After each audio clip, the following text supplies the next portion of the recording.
ኦሮምኛ የኢትዮጵያ ሁለተኛ ብሔራዊ ቋንቋ መሆን አለበት ብሎ ሲያበቃ በትምህርት ቤትም ኦሮምኛ ቋንቋ መማር ለመላው ኢትዮጵያ ግዴታ መሆን አለበት ይልና ይሄው አንዳርጋቸው ስለ ቀይ ባህር ያነሳውን ስለ ባህር በር ያነሳውን ኢትዮጵያ ንግድ ባንክ፣ ብሔራዊ ባንክ፣ ኮሜርሻል ባንክ ብትቀጠር በሙሉ ባንኮቹ ጋር ያለው እንግሊዝኛ አይደለም ሄደ ፎርም የምትሞላው ምን እውነት አይደለም። ስለዚህ ግን ዛሬ የአማርኛ የአማራ ብቻ ነው። ዛሬ አንተ የምትኖርበት ሄድና ተመልከት። ቤኒሻንጉል ጉሙዝ ምክር ቤቱ የሚወያየው በአማርኛ ነው። የቤኒሻንጉል ጉሙዝ ምክር ቤት እስከ ቅርብ ጊዜ ድረስ አፋር በአማርኛ ነው የሚነጋገር የነበረው ምክር ቤቱ። የደቡብ ክልል ያሉት አሁን የተመሰረቱት ክልሎች ብታይ በፊቱን ክልል መግባቢያ ቋንቋቸው የስራ ቋንቋው የክልሉ አማርኛ ነው። የድሮ የኢህአዴግ ካድሬ የምናምን አሁን ሄዶ የኢህአዴግ ካድሬ ነኝ መንግስት ባለኃላፊ ነኝ ፋክት ምንድነው? ይሄ ፋክቱን የሚክደው አንተ ያልከው ነገር አደገኛ ነበር። ይቅርታ ትጠይቃለህ አትጠይቅም ነው ያልከው።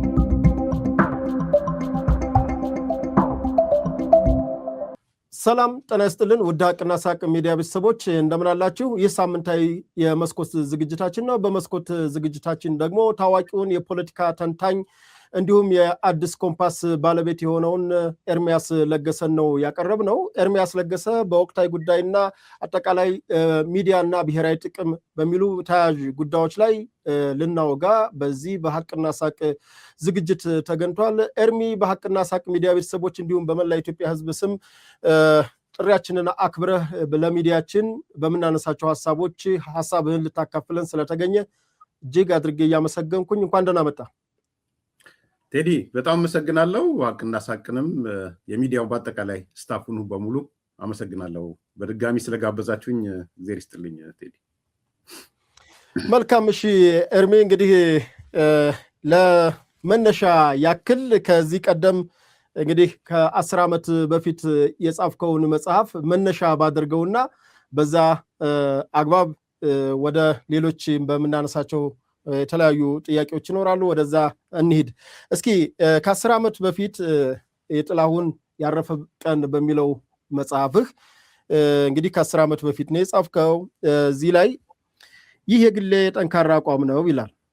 ቋንቋ እና ብሔር ማንነት የሚያስተሳስራቸው የደም ትስስር የለም የሚል እምነት አለኝ ይላል። ኢትዮጵያ በፖለቲካ ውስጥ ቋንቋ ላይ የተመሰረተ ማንነት እየጠፋ መሄድ አለበት። ለምሳሌ ኦሮምኛ በሁሉም ኢትዮጵያ ክፍል የሚነገር ከአማርኛ ጋር ተጨማሪ ብሔራዊ ቋንቋ ቢሆን ቋንቋው ከተናጥል ማንነት መገለጫ ይልቅ ሀጎስ፣ በለጠም፣ ወርቂቱም፣ ቺፋም የኦባንግም ማንነት ይሆናል ይላል። አፋን ኦሮሞ የፌዴራል የስራ ቋንቋ እንዲሆን የምፈልግበት አንዱ ምክንያት ይሄ ነው። አንዱ ምክንያት ማለቴ ይሰመርበት ይላል። ቋንቋ አጥር ሳይገድበው አብረን መቆም ከቻልነ አንድ የኢኮኖሚ ማህበረሰብ የመፍጠር መዳረሻችንንም መመልከት እንደሚያስችለን አምናለሁ። አለበለዚያ አጥራችንን በብረት በግንብ አርማታ የምንሞላው ከሆነ ቅርብ አዳሪ እንደምንሆን አልጠራጠርም። ቅርብ አዳሪ እንዳንሆን እንቀራለን። ትንሽ ጠቆር ብላብኝ ነው እንቀራለን ይላል። ኢትዮጵያውያን የትውልድና አካባቢያችን የሚጎናጸፈው ቋንቋ እንደተጠበቀ ሆኖ ኢትዮጵያውያን በትውልድ አካባቢያችን የምንጎናጸፈው ቋንቋ እንደተጠበቀ ሆኖ ሁላችንም የምንግባባበት ቋንቋ ሊኖረን ይገባል። ኢትዮጵያውያን ከስራ ባሻገር በጋራ የምንግባባበት ቋንቋ ያስፈልገናል። ክልሎች የሚጠቀሙበት የስራ ቋንቋ በተጨማሪ የአማርኛውም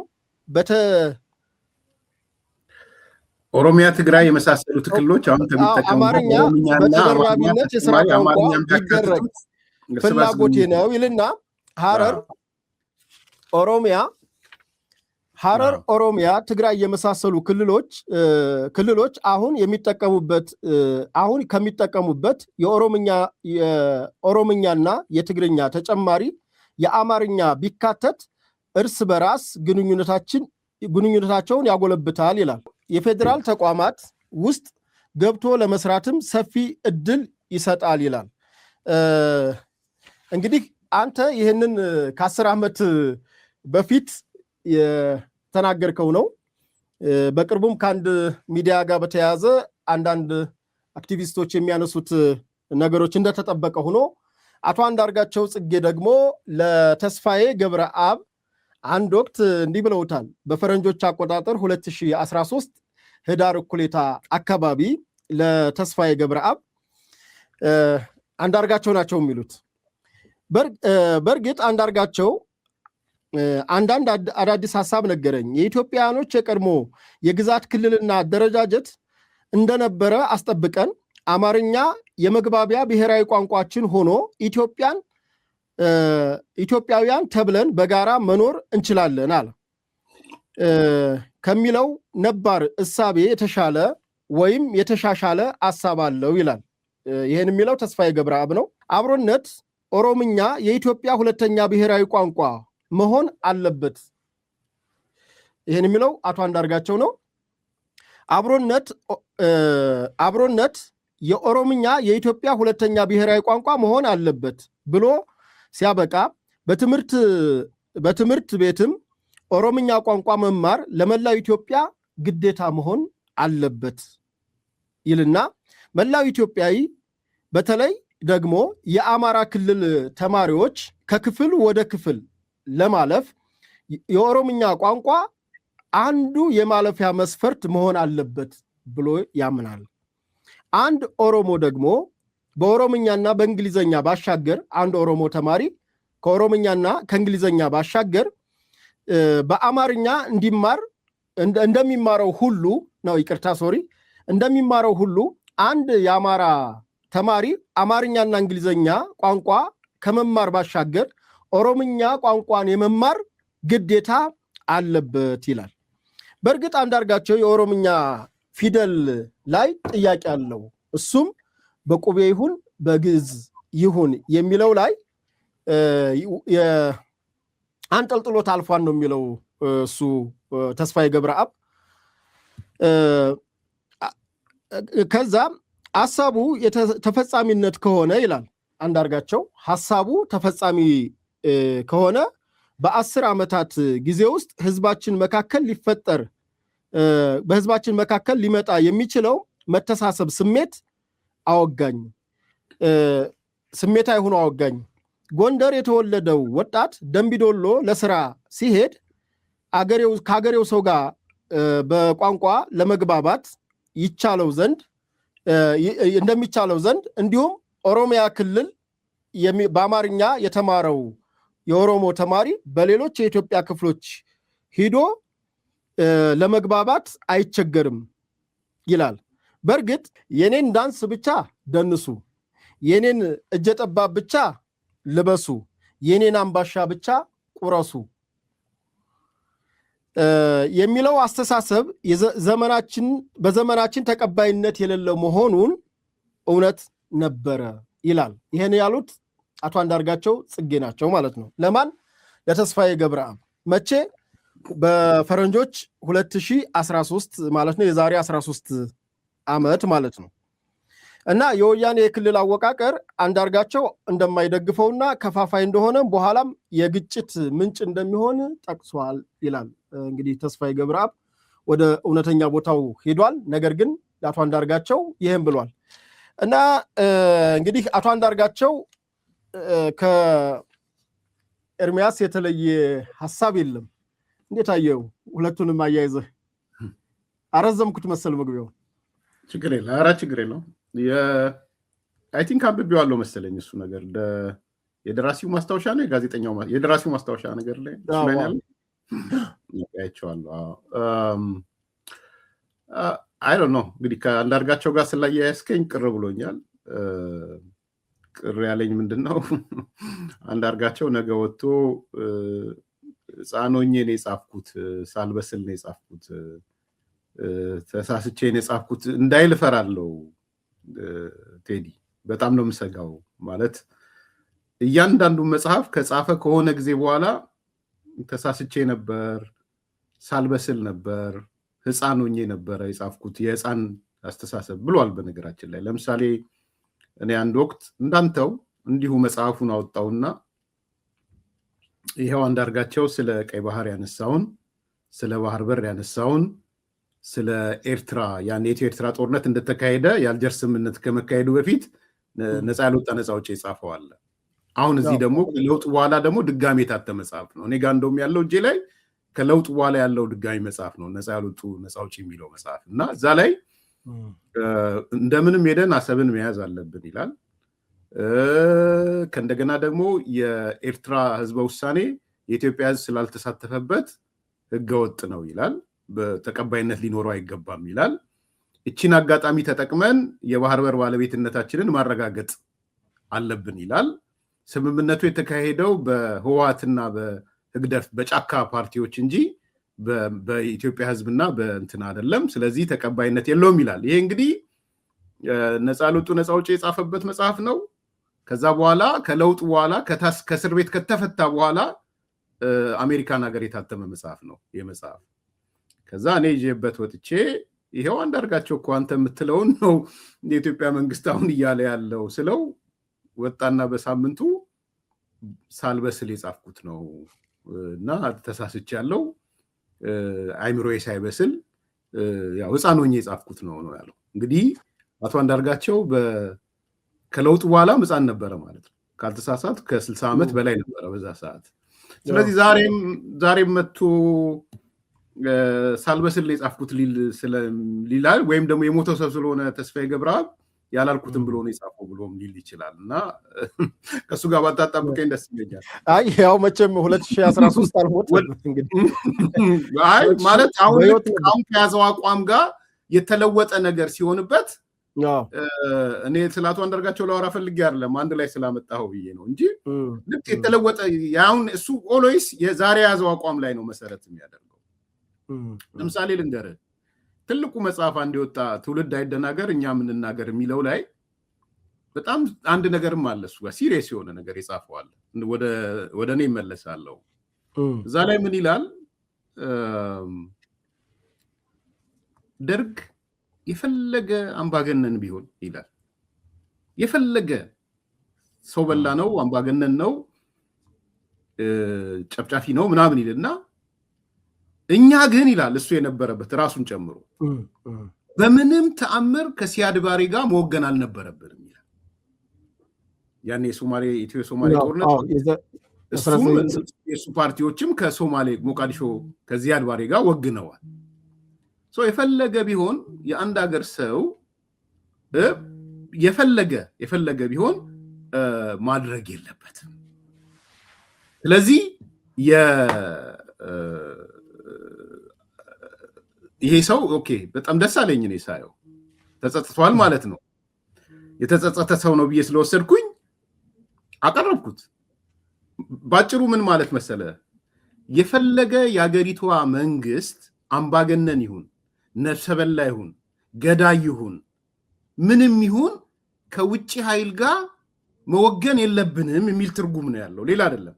ለዚህም ተጸጽቻለሁ ይቅርታ ጠይቃለሁ ይላል። ባይዘው እንደ የዘላለም ጸጸታችን ነው ይላል። ኦኬ ይሄ ሰው ይሄን ካለ ኮሎኔል መንግስቱ ጋር ጨፍጫፊም ገዳይም ሆኖ እኛ ግን ከሞቃዲሾና ከሶማሌ ዚያድ ባሬ ጋር መወገን አልነበረብንም ካለ እና በመጽሐፍ ከጻፈ ከለውጡ በኋላ ነው የተጻፈው የመጽሐፍ ዛሬ አቶ አንዳርጋቸው ሱዳን ጋር ሄዶ ከሱዳን ጋር ነው ያለው። ኦኬ ዛሬ አቶ አንዳርጋቸው ኢሳያስ ጋር ሄዶ ከኤርትራ ጎን ነኝ ያለው። ኦኬ አሁን ያለው መንግስት ኢቭን የዶክተር አብይ መንግስት ጨፍጫፊም ቢሆን ገዳይም ቢሆን ምንም ቢሆን በአቶ አንዳርጋቸው ሎጂክ ከወሰድክ ምንድነው ሎጂክ መሆን የነበረበት? ከአገሬ ጎን ቆማለሁ በአቋም ነገር ግን ይሄ መንግስት አምባገነን ነው ምናምን ነው ልትል ትችላለህ። ስለዚህ በእርግጠኝነት ነው የምነግርህ ትውልድ ይደናገር እኛም አይናገር የሚለውንም ተመልሶ ቢጠየቅ በህፃንነቴ ጨቅላ ሆኜ ሳላስብ የጻፍኩት ነው ይላል። ይሄ እንግዲህ ምናልባት በ67 ዓመቱ የጻፈው መጽሐፍ ስቲል ሳላስብ ሳላስተውል ነው ስለሚል ማለት ነው። ስለዚህ እሱም በዚህ ሊወሰድና ወደ እኔ ልምጣ። እንደው እንትን ዋጋ ብትሄድልኝ ማለት አሁን አሁን ዋና እንትኑ ገዢ ይመስላል ማለት ሐሳቡ ይካደው የሚበለው ግን በወቅቱ የተሰማው ነገር ከዚህ ከኦሮምኛ ብሔራዊ ቋንቋ ከማድረግ ወደሱ ሊመጣ ነው አሁን ወደዛ ልምጣ። እሺ እንግዲህ ይቺ ነገር ሰሞኑን የተነሳችው አንተ እንዳነሳው ባይፈርስ ሚዲያ ከስሜነ ጋር ስቀርብ የመሬት አጀንዳ ተነሳ። ከዛ የቋንቋ አጀንዳ ሲነሳ እኔ የኦሮምኛ ቋንቋ የፌዴራሉ የስራ ቋንቋ ቢሆን ደስ ይለኛል፣ የመላ ኢትዮጵያ የስራ ቋንቋ ቢሆን ሁሉም ኢትዮጵያ አልኩኝ። ይህን ስል ወዲያው ተቆራረጠና እኔ አይተህ ከሆነ አላውቅም ፕሮግራም ሁሉ ተሰራብኝ። ይሄን ተይዞ ማለት ነው። እንደውም እሱ ራሱ ለማስታወቂያም የሆነች ለቀቃት ነገር ነበረች። እሱም ደግሞ ርዕስ አረጋትና በርዕሷ ላይ እንግዲህ ያው የሚዲያ ባህሪው ነው፣ የሚጮህ ነገር ይፈለጋል፣ ችግር የለውም። እኔ በዛ ምንም ችግር አቋሜ ስለሆነ ማለት ነው። ግን ምን ተወሰደ መሰለ ቴዲ፣ ይሁን አንደኛ አዲስ አቋም የኃይል የአሰላለፍ ለውጥ አንዳንዶች አይተህ ከሆነ ይሄው ወደ ዘሩ ወደ ብሔሩ ምናምን ከዛ ደግሞ የሆነ ማመልከቻ ሁሉ ያስገባው መሰለ ለኦሮሞ ብልጽግና ማመልከቻ ያስገባው ሁሉ አይነት ነገር እና ፕሮግራም ተሰራ። 2 ፕሮግራም አይቻለሁ በዚህ አንዱ የሆነ ዩጋንዳ ያለ በጣም እንደጊዜው ልተወው በጣም እኔ እዚህም ሌብልን ስላልሆነ አላነሳውም እና አሁን ይሲ እነዚህ ሰዎች መጀመሪያ ሰሞን ዝም ብዬ ነው ያየሁት። 1-2-3 ቀን ዝም ብዬ ያየሁኝ።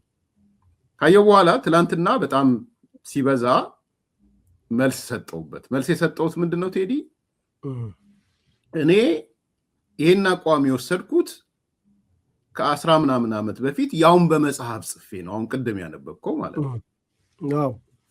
በመጽሐፍ ጽፌ ነው። ጥላውን ያረፈ ቀን 3 ገጽ የተጻፈው ኦሮምኛ እንዴት አድርጎ የብሔራዊ የሀገር የፌዴራል መንግስቱ የስራ ቋንቋ ቢሆን እንዴት እንጠቀማለን የሚል ማብራሪያ ነው የተጻፈበት። ናው እዛ ጋር ምን መሰለ ሆል ሎጂኩን ላንሳ። እኔ የኦሮሞ ሕዝብ ጥያቄ ስለሆነ ብቻ አይደለም ኦሮምኛ የፌዴራል የስራ ቋንቋ ይሁን ያልኩት አይደለም። የኦሮሞ ሕዝብ ጥያቄ መሆኑን አውቃለሁ። የኦሮሞ ልሂቃን ጥያቄ መሆኑን አውቃለሁ። አንድ የትግል ጥያቄያቸው እንደሆነ አውቃለሁ። መመለስም ተገቢ ነው ብዬ ነው የማምነው። የህዝብ ጥያቄ ካለ ማህበራዊ ስለሆነ ባህላዊ ነገሮች ስለሆኑ መመለስ ያስፈልጋል። ምንም ኢትዮጵያ ላይ የሚያመጣው ችግር የለውም። ኦንሊ ቲንግ ኮስት ነው፣ ወጪ ነው። ባይዘው ከገንዘብ ካለ ችግር የለውም፣ ኮሚትመንት ነው። ስለዚህ የህዝብ ጥያቄ በመለስኩ ቁጥር ጥያቄዎቹ በተመለሱ ቁጥር መታገያ መሆኑ ይቀራል። ስለዚህ እኔ የኦሮሞ ህዝብ ጥያቄ ስለሆነ አይደለም ነው እንደሆነ ግን አውቃለሁ። እኔ ያነሳውበት ሎጂክ አንተ ቅድም ያነበብከው ምንድነው ሎጂኩ? የኔ ከነጠላ ጥያቄ የሁሉም ይሆናል። ለምሳሌ አማርኛን ነው እንደ ምሳሌ ወሰድኩት። አማራ የሚባለው ማህበረሰብ ይሆናል የፈጠረው አማርኛ አላቅም ነው ብዬ ልመን። ግን ዛሬ የአማራ ብቻ ነው። ዛሬ አንተ የምትኖርበት ሄድና ተመልከት። ቤኒሻንጉል ጉሙዝ ምክር ቤቱ የሚወያየው በአማርኛ ነው። የቤኒሻንጉል ምክር ቤት እስከ ቅርብ ጊዜ ድረስ አፋር በአማርኛ ነው የሚነጋገር የነበረው ምክር ቤቱ። የደቡብ ክልል ያሉት አሁን የተመሰረቱት ክልሎች ብታይ በፊቱም ክልል መግባቢያ ቋንቋቸው የስራ ቋንቋው የክልሉ አማርኛ ነው። ዛሬ አሁን የተቋቋሙት የደቡብ ክልሉ ከተከፋፈለ በኋላ የመጣው አማርኛ ነው። ስለዚህ አማርኛ ምስጋና ይገባዋል። እናመሰግንሃለን አማርኛ ሰው ቢሆን ኖሮ በየቀኑ እናመሰግንሃለን ሊባል የሚገባ ነው። ኦኬ፣ በየቀኑ እናመሰግንሃለን ማለት ለፈጠሩልንም ይሁን ለአገልግሎቱ፣ በቃ አማርኛ ለአገልግሎትህ እናመሰግናለን መባል ያለበት ነው። አገናኘን፣ ኮኔክትን ያደረገ ኦኬ። ምክር ቤቱ እንደ ምክር ቤት የቀጠለው አማርኛ በመኖሩ ነው። ስለዚህ አማርኛ የሁሉም ስለሆነ አነጋገረን፣ ሁላችንም ኦን አረግ ነው። ነገ ከነገ ወዲያም ኦሮምኛ የሁሉም ቢሆን አማራ ክልልም፣ ትግራይም፣ ቤኒሻንጉልም፣ ሶማሌ ክልልም ቢሆን ሁለተኛ አማርኛ ኦሮምኛ ቋንቋ አፋን ኦሮሞ መግባቢያ ይሆነናል። ሁለተኛ ቋንቋ መነጋገሪያ ቋንቋ ይሆነናል። ስለዚህ ከብሔር ጥያቄ ከብሔር ማንነት ተገንጥሎ ይወጣል። እሱ ነው ትልቁ ፖይንት ነው። ምክንያቱም ቋንቋና የብሔር ማንነት ፕራይሞርዲያል አይደሉ። በምንድን ነው ፕራይሞርዲያል ሲባል? የእትብት የደም ትስስር የላቸውም። እርግጠኛ ነኝ ቴዲ አንተ ሙሉ ህይወትን አረብ ሀገር ብትኖር ኖሮ ቋንቋ አረብኛ ነው የሚሆነው። አረብኛ ነው። ምንም አረብ ሀገር ከኖርኩ አረብኛ ነው የሚሆነው። እኔ መጥቼ እዚህ ሀገር ከልጅነቴ ከህፃንነቴ ብኖር ኖሮ እንደ ልጆቼ ሳስብም በእንግሊዝኛ ነው ማስበው። ልጆቼ በእንግሊዝኛ ነው የሚያስቡት አሁን ሳያቸው። ስለዚህ እንትን ስለሆኑ አይደለም። ስለዚህ ቋንቋው ለማጠቃለል የመግባቢያ መሳሪያ ሆኖ ከብሔር ማንነት ተገንጥሎ ይወጣል። የኔ መከራከሪያና የኔ ሎጂክ የዛሬ 10 ዓመትም የጻፍኩት ሎጂክ እሱን ነው። አንዳንድ ሰዎች ስላላዩ የጻፍኩትን ነገርም ስላላዩ ስናገረውም ደግሞ ደጋግሜም ስናገረው ስላልሰሙ ዛሬ የተለወጠ ሁኔታ አለ ብለው አስበው ይኸው ኦሮሞነቱ መጣበት ምናምንነቱ መጣበት ሲሉ አይ ይሄማ እንደዚህ ነው ብዬ ነው ቆርጬ የለጠፍኩት። ቴዲ ሶሪ አረዘምኩት። እንደው አይ አረዘመም። ኤርሚያስ ኦሮሞ ነው ኢትዮጵያዊ ነው? እኔ ሁለት ነገር ነው። ማንነት ማህበራዊ ሶሻሊ ኮንስትራክትድ ነው ብዬ ነው ማምነው።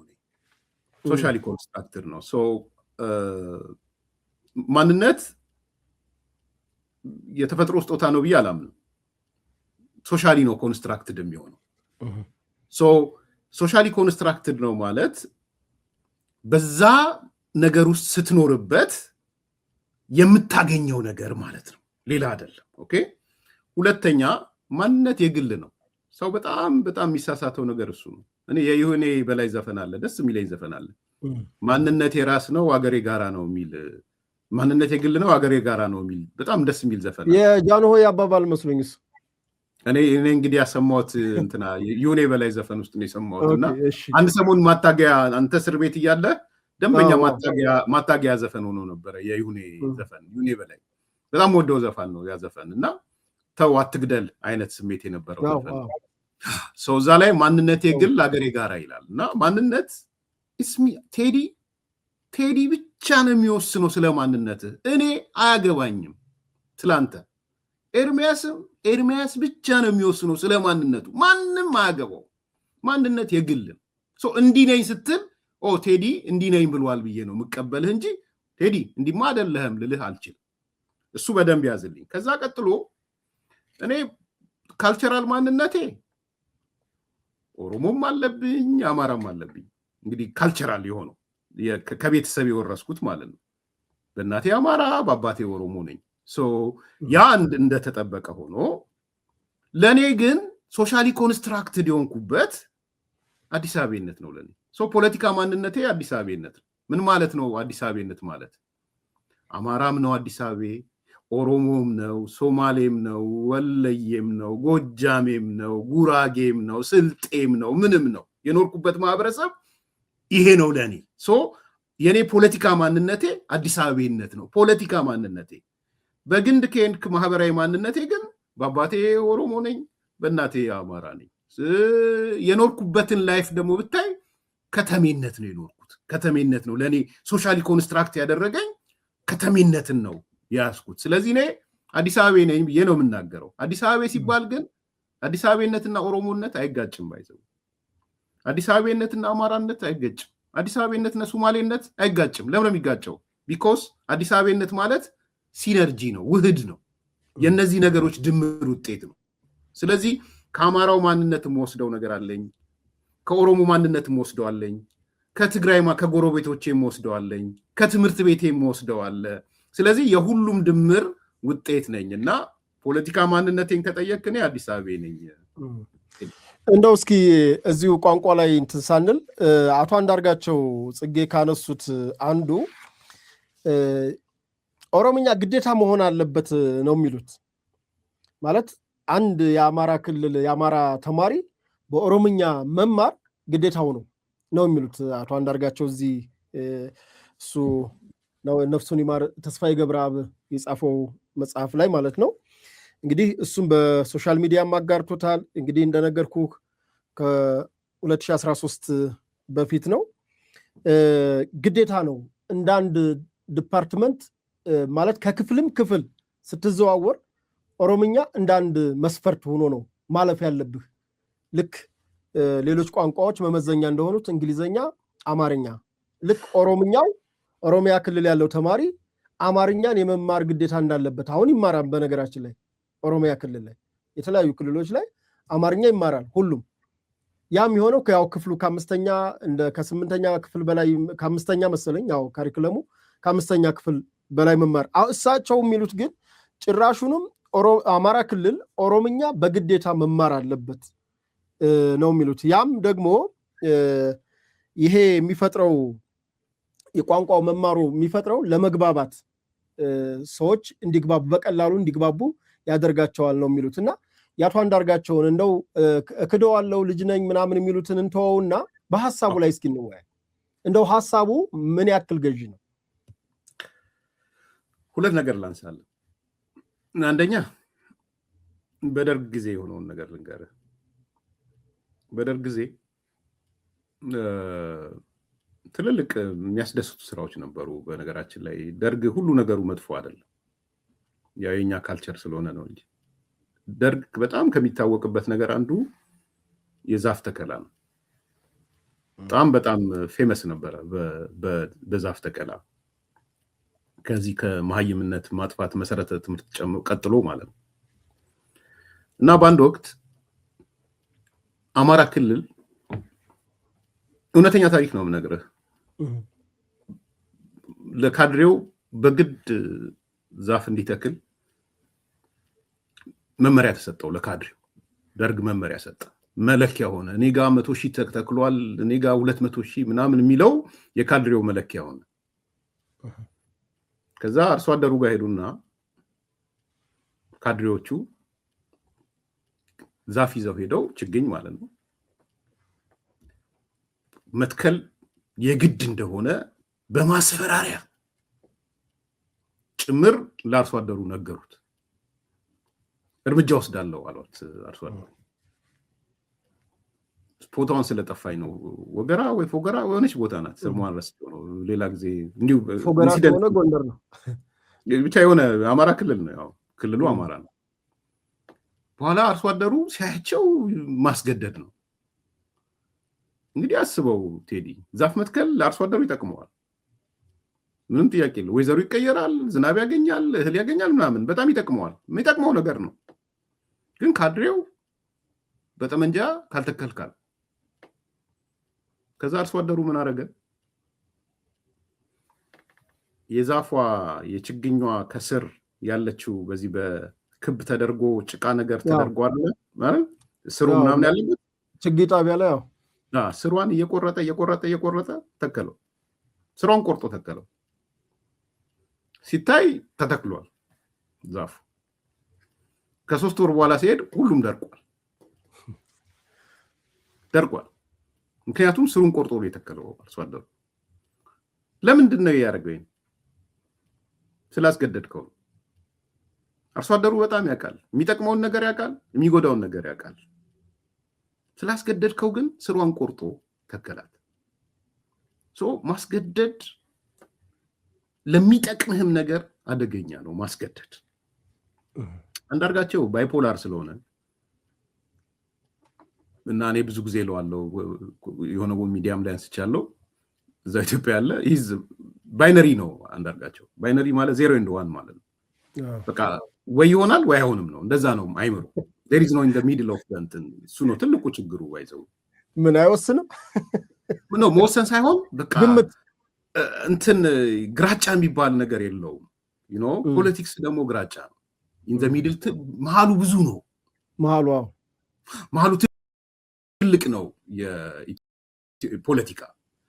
አንዳርጋቸው ግን ወይ 0 ነው ወይ 1 ነው። ይሄ መብራት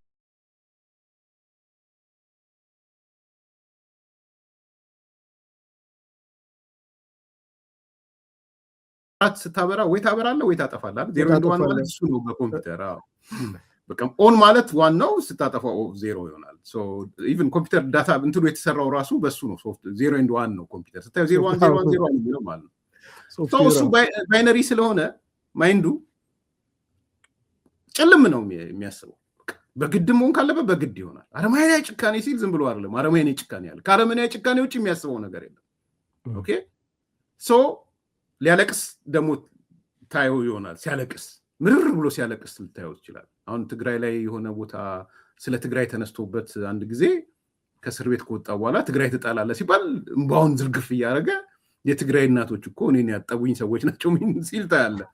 ዞር ብሎ ደግሞ አረመኔያዊ ጭካኔ ምናምን ሲል ታያለ። ገባ ሶ ኢትስ አሁን እሱ አንዳርጋቸውን ገመገም ነው ከይቅርታ ጋር ግን ወደ ነጥቡ ልምጣና በማስገደድ የሚፈጸም ነገር የሚጠቅምም ቢሆን አይሆንም። ስለዚህ መሆን ያለበት ምንድነው? በማሳመን ነው። ኦኬ ለዚህ ነው እኔ ገጽ 139 ላይ ቅድም ያነበብከውን ብታየው 139 ላይ ላንብብልህ እጅ ላይም ስላለ ምን ትላለች መሰለህ? እርግጥ ብላ የምትጀምር ነገር አለች። ገጽ 139 ሁለተኛው ፓራግራፍ ማለት ነው። እርግጥ ይሄ የሚፈጸመው በማስገደድና በመጫን መሆን የለበትም ይላል። አይ ቲንክ ሆን ብዬ ነው በቃ አጭር መመለስ ይችል ነበር ግን ላብራራልህ ብዬ ነው እንጂ እዚሁ መጽሐፉ ላይ ገጽ 139 እርግጥ ይሄ የሚፈጸመው በማስገደድና በመጫን መሆን የለበትም፣ ማስገደድም የለብንም መጫንም የለብንም ነው የሚለው። በማህበረሰብ ደረጃ ውይይትና ክርክር መክፈት ይኖርብናል። የሚደረጉት ውይይቶችና ክርክሮች ሁለንተናዊ እይታ ሊኖራቸው ይገባል። እንደዚህ ማሰብ ስንጀምር የብሔረሰብ ይሄ ሌላ ስቶሪ ስለሆነ ምንድነው የሚለው እዚህ ጋር ማስገደድ አይደለም መጫን አይደለም። ኦፕን ዲስከሽን እንክፈት። ኦሮምኛ የፌዴራል የስራ ቋንቋ በመሆኑ ይጠቅማል አይጠቅምም? በቃ እንከራከርበት። እኔ ይጠቅማል እላለሁ፣ አይጠቅም የሚል ካለ ይምጣ። እኔ ይጠቅማል ያልኩበትን ጀስቲፊኬሽን አስቀምጫለሁ። የኦሮሞ ጥያቄ ስለሆነ ብቻ አይደለም፣ ጥያቄ ነው፣ አልረሳም። እሱን የአንድ ማህበረሰብ ጥያቄ መፍታት ተገቢ ነው ብዬ አምናለሁ። አማራም ጥያቄ ቢኖረው፣ ሶማሌም ጥያቄ ቢኖረው ተገቢ ሶማሌዎች ለምሳሌ ከሆነ ጊዜ በኋላ የእኛም ቋንቋ የስራ ቋንቋ ይሁን ቢሉ ተገቢ ጥያቄ ነው። ጥያቄውን ትወስድና ኮስት ቤኔፊቱን ሰርተ ትቀጥላለ። የተጋሩ ተመሳሳይ። ስለዚህ ማህበረሰብ ጥያቄ መፍታትም የክርክሩ አካል ይሆናል ማለት ነው። አንድ ሁለተኛ ግን ከዛ ባሻገር እኔ ያነሳውልህ ኦሮምኛን ኤርሚያስም ቴዲም ቺፋሞም ኦባንግም ከበደም በቀለም ከተናገሩት ደግሞ ከኦሮሞ አይደንቲቲ ነቅለህ የሁላችንም አይደንቲቲ ይሆናል። እንግሊዘኛ እዚህ ሀገር የከሌ ነው የምትለው አይደለም። እንግሊዘኛ ቴዲ አይደለም። ተወሱን ብዙ ጊዜ እናገረዋለሁ። ዋሽንግተን ዲሲ ብትመጣ ዲሲ የስራ ቋንቋ ነው አማርኛ። ትችላለህ በአማርኛ ታውቃለህ። ዋሽንግተን ዲሲ አማርኛ ወደ አይደለም ዲሲ እኔ የምኖርበት ሜሪላንድ ልጆቼ ከትምህርት ቤት ሲመጡ የትምህርት ቤቱ መመሪያ ካለ በዚህ በኩል አማርኛ በዚህ በኩል እንግሊዘኛ አድርገው ነው የሚልኩልን። እውቅና ሰጥተው ማለት ነው፣ ሪኮግናይዝ አድርገው። ዲሲ ግን የስራ ቋንቋ ነው። ዲሲ ውስጥ አማርኛ ለምንድን ነው ያደረጉት? አማርኛን የህብረተሰባቸውን አጠኑና ብዙ ማህበረሰብ ውስጥ ይሄ ስላለ ብለው አማርኛን ወሰኑ። ሞንጎሞሪ ብትሄድ አብዛኛው አማርኛ ተናጋሪ ማለት ነው። ስለዚህ ነው የሚልኩልን። ስማይተው ኢትዮጵያ ኦሪጂናል ካለን ይልኩልናል በአማርኛ ጽፈው ማለት ነው። ይሄ ከምን አንጻር ነው? ከጥቅም አንጻር ነው። የኛ ልጆቻችንን እንግሊዘኛ ብቻ አይደለም እንዲማሩ የምንፈልገው። እዚህ ሀገር ብታይ አብዛኛው ልጅ ወይ ስፓኒሽ እንዲማር ያደርጉታል ወይ ሌላ እንዲማር ያደርጉት ተጨማሪ ማለት ነው። ስፓኒሽን ወደው ነው። እንደ መንግስት ብታይ እኮ አንዳንዶቹ ፕሬዚዳንቶች ስፓኒሽ ምናምን ሲባል እኮ ይዘገንናቸዋል። እንደ አሜሪካ እኮ እንደ ትሬት ያዩታል። በተለይ ትራምፕ እንግዲህ እሱ ይቅርና ግን ለምን የሚያስተምሩት ማህበረሰቡ ውስጥ ለመስራትም ያ ቋንቋ ያስፈልግሃል። ኦኬ። ስለዚህ ከቋንቋ አስፈላጊነት አንጻር ነው እንጂ ማየት ያለብን ከፖለቲካ አንጻር ብቻ አይደለም። ግን ትልቁ ቁም ነገር በማሳመን እንጂ በማስገደድ አይደለም። አለዛ የፎገራ ገበሬዎች ወይም የጎንደር ገበሬዎች እንዳረጉት ይጠቅመሃል ብለህ ዛፉን ሰጥተው ችግኙን ሰጥተው ስላስገደድከው ብቻ እየቆረጠ ተክሎ በሶስተኛው ወር የደረቀ ዛፍ እንዳናይ ማስገደድ ጠቃሚ ነው ብዬ አላምንም። ደግሞም የኢትዮጵያ ሕዝብ እውነቴን ነው የምልህ ከነገርከው እኔ ቆጨኛል ኦሮምኛ ባለማወቄ። ሜይ ቢ አንተም ይቆጫል ብዬ አስባለሁ። ቢኮዝ በጣም ነው የሚቆጨኝ እውነት ለመናገር ቋንቋ ግን አስፈላጊነቱ ቋንቋ መግባቢያነት ነው አይደለ? ኢትዮጵያውያኖች ደግሞ የጋራ ማንነት አለን ካልነ ተጋምደናን ካልነ ደግሞ በተለይ ደግሞ ደማዊ ማንነትም አለ። ሌላውና መዋለድ አለ። ለምሳሌ አንተ አለ እና ሩቅ መሄድ አያስፈልግም። የሁለቱን የእናትህንም ቋንቋ የአባትህንም ቋንቋ ብታውቅ የምትጠቀመው አንተ ነህ። ከሁለቱም ጋር ለመግባባት ኮሚኒኬት ለማድረግ በጣም ያላስተርጓሚ። በነገራችን ላይ አንዳንድ መከራከሪያ አለ ከዚሁ ጋር እስከ መጨረሻ ላድርግልህ ከቋንቋ አስፈላጊነት ጋር። አሁን ባለው በኢትዮጵያ ፌዴራላዊ ዲሞክራሲያዊ መንግስት ክልሎች አሉ እና ክልሎች የራሳቸው ሉዓላዊነት ስልጣን አላቸው።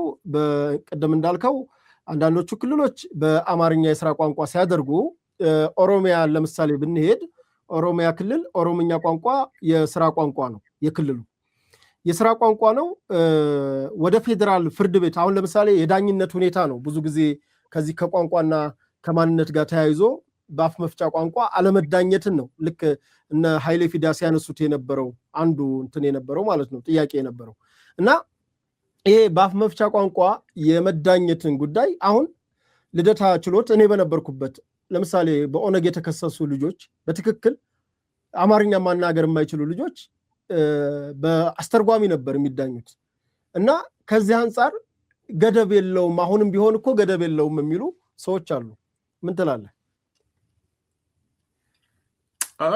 እኔ አፕሊኬሽኑን አሁን ዝርዝር አላውቀውም አፈጻጸሙ ላይ ግን ምንድነው ያስቀመጥኩት አሁንም ገጹን 139 ላይ ላሳየና ከላይ ፓራግራፉ ቅድም ልታነበው የሞከርከው ኦሮሚያ፣ ትግራይ የመሳሰሉት ክልሎች ይላል አሁን ከሚጠቀሙበት ኦሮምኛና ትግርኛ በተጨማሪ አማርኛን ቢያካትቱ የእርስ በርስ ግንኙነቱን ያጎለብታል፣ የፌዴራል ተቋማት ውስጥ ገብቶ ለመስራትም ሰፊ እድል ይፈጥራል ይላል። ምንድነው እያልኩ ያለሁት? ክልሎች ካላቸው ብሔራዊ ቋንቋ ወይም የስራ ቋንቋ ብሔራዊ ነው ሊሆን የሚችለው ብዙ ጊዜ ክልሎቹ ከሱ በተጨማሪ አንድ ቋንቋ ይኑራቸው ይሄን ይጻፍኩት። ለምሳሌ ኦሮሚያ ብሔራዊ ቋንቋውን ኦሮምኛ አፋን ኦሮሞ ካረገ ከአፋን ኦሮሞ በተጨማሪ አማርኛን ቢጨምር ለማህበረሰቡም ብዙ ነው፣ አገልግሎቱንም ያለ እንትን ምንድነው የሚያልከው ቅድም ያለ ቱርጁማን ያለ አስተርጓሚ የማገልገል ስራ ይሰራል። ዘሴም ስቶሪ ትግራይ ክልልም ትግርኛ ቋንቋው ብሔራዊ ቋንቋው ነው፣ አማርኛን ቢጨምር አማርኛን ከጨመረ በአማርኛ ስራዎችን መስራት ይችላል። ይሄ ጥቅሙ ለማህበረሰቡ ብቻ አይደለም። ቴዲ ተመልከት፣ አሁን ፌዴራል መንግስት ነው። የፌዴራል መንግስቱ ቋንቋ የስራ ቋንቋ አማርኛ ነው። አንድ ምንም አማርኛ የማይችል ሰው ከወለጋ መጥቶ ኦሮምኛ ብቻ የተማረ ሰው ፌዴራል ጋር መስራት አይችልም ማለት ነው። ስለዚህ ድርሻውንም ነው የሚያጣው። ኦኬ፣ ምክንያቱም እኔ እናንተ የምንሰራው ፌዴራል መስሪያ ቤት ገብተን ወይም አዲስ አበባም ገብተን ስራው ትራንዛክሽኑ የሚካሄደው አንለስ ባንክ ምናምን ካልሆነ በስተቀር በአማርኛ ነው የሚካሄደው። እቅድ የምትጽፈው በአማርኛ ነው፣ አፈጻጸም የምትጽፈው በአማርኛ ነው፣ የምትወያየው በአማርኛ ነው፣ ግምገማ የምትቀመጠው በአማርኛ ነው። ይሄ ሰው ወለጋ ላይ ቁጭ ብሎ ኦሮምኛ ብቻ በመቻሉ ከፌዴራሉ ተገለለ ማለት ነው። ወለጋ ላይ ግን አስቀምጠህ ኦሮምኛውንም ኦሪጂናል ቋንቋው ነው፣ ከቤተሰቦቹ የሚወሰደው ነው፣ በደንብ ይችለዋል። አት ዘ ሴም ታይም ደግሞ አማርኛውንም እዛ ይማራል፣ ያውቃል። ፌዴራል ላይ ቢመጣ ደረቱን ነፍቶ ነው የሚገባው፣ ደረቱን ነፍቶ ምንም ሳይጨናነቅ ማለት ነው። ይሄ የበለጠ አይተህ ከሆነ የስራ እድልም ክፍት ያደርጋል የምትል አረፍተ ነገር አለ፣ ሰምታታል። የፌዴራል ተቋማት ውስጥ ገብቶ ለመስራትም ሰፊ እድል ይሰጣል ይላል። ፌዴራሉ ላይ በኮንፊደንስ ይመጣሉ ማለት ነው። ኦኬ። ስለዚህ ክልሎች ከራሳቸው ቋንቋ በተጨማሪ በተለይ አማርኛን እንደ አንድ ተጨማሪ ቋንቋ ቢያደርጉት፣ የስራ ቋንቋ ቢያደርጉት ይጠቀማሉ እንጂ የሚጎዱት ነገር የለም። ይሄ ግን ቅድም እንዳልኩ በኃይል መጫን በማስገደድ መጫን አይደለም፣ በመነጋገር በመወያየት የሚካሄድ ነው። አማራ ክልል አማርኛ ብቻ ሳይሆን እንዳልኩ ኦሮምኛን ቢጨምር ኦኬ፣ አንደኛ ዞኖች የኦሮምኛ የሚናገሩ ዞኖችም አሉት። አንድ እነሱ ጋር አማርኛ ያደርጋ ይጨምራሉ። ጠቃላይ ግን በአማራ ክልል ላይ ኦሮምኛ ሰከንደሪ ቋንቋ ሆኖ ቢመጣ እነዚህ ሰዎች ኦሮሚያ ክልል ሄደን ስራ ቢሉ በዛ ይገለገላሉ። ምክር ቤት እንወዳደር ቢሉ ኦሮሚያ ክልል ምክር ቤት ይገባሉ። ኦኬ አሁን ኦሮሞ ብቻ የማይገባበት ምክር ቤት ይሆናል ማለት ነው የኦሮሚያ ክልል ምክር ቤት። ቢኮዝ አንዱ ሪኳየርመንት ቋንቋውን መቻል ከሆነ እንኳን ቤኒሻ እንትን ላይ የኖረ ባህር ዳር ላይ የኖረ ሰው በስራ ምክንያት ከባህር ዳር ተቀይሮ ወለጋ ቢሄድና ወለጋ 10 ዓመት ቢኖር እና መወዳደር የፖለቲካ መወዳደር ቢፈልግ የኦሮሚያ ክልል ምክር ቤት ይገባል። ባይዘው አማራ ስለሆንክ አትወዳደር የሚባል ነገር አይሰራም። የለም በጣም ግልጽ እንዲሆን ሰው። ስለዚህ ጥቅሙ የበለጠ እየጠቀመ የሚሄድ እንጂ የሚጎዳ አይደለም በአገር ደረጃ። ሌላ ከዛ ቀጥሎ መጽሐፉን ብትመለከተው እኔ እንደውም ፕሮፖዝ ያደረኩት እንግሊዘኛም የፌዴራል የሥራ ቋንቋ ተጨማሪ ይሁን ብዬ ነው ፕሮፖዝ ያደረኩት። ሰዎች መጽሐፉን ሄደው ያንብቡት። እኔ ለምንድነው እንግሊዘኛ ያደረኩትን እነግርሃለሁ።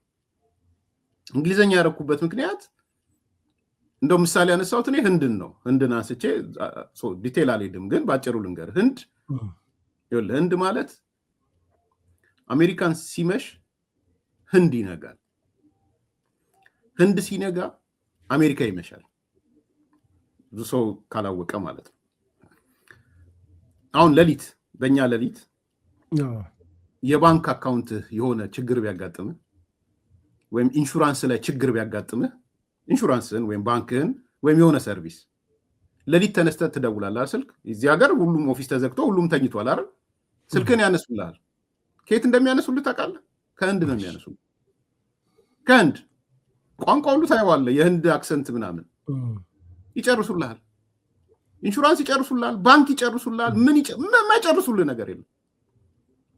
የአሜሪካ ካምፓኒስ የባንክ ካምፓኒዎች 24 ሰዓት ነው የሚሰሩት። የአሜሪካ ኢንሹራንስ ካምፓኒስ 24 ሰዓት ነው የሚሰሩት። ምክንያቱም ልክ የአሜሪካ ያለው ሲዘጋ አመሽቶ የህንዱ ይከፈታል ማለት ነው።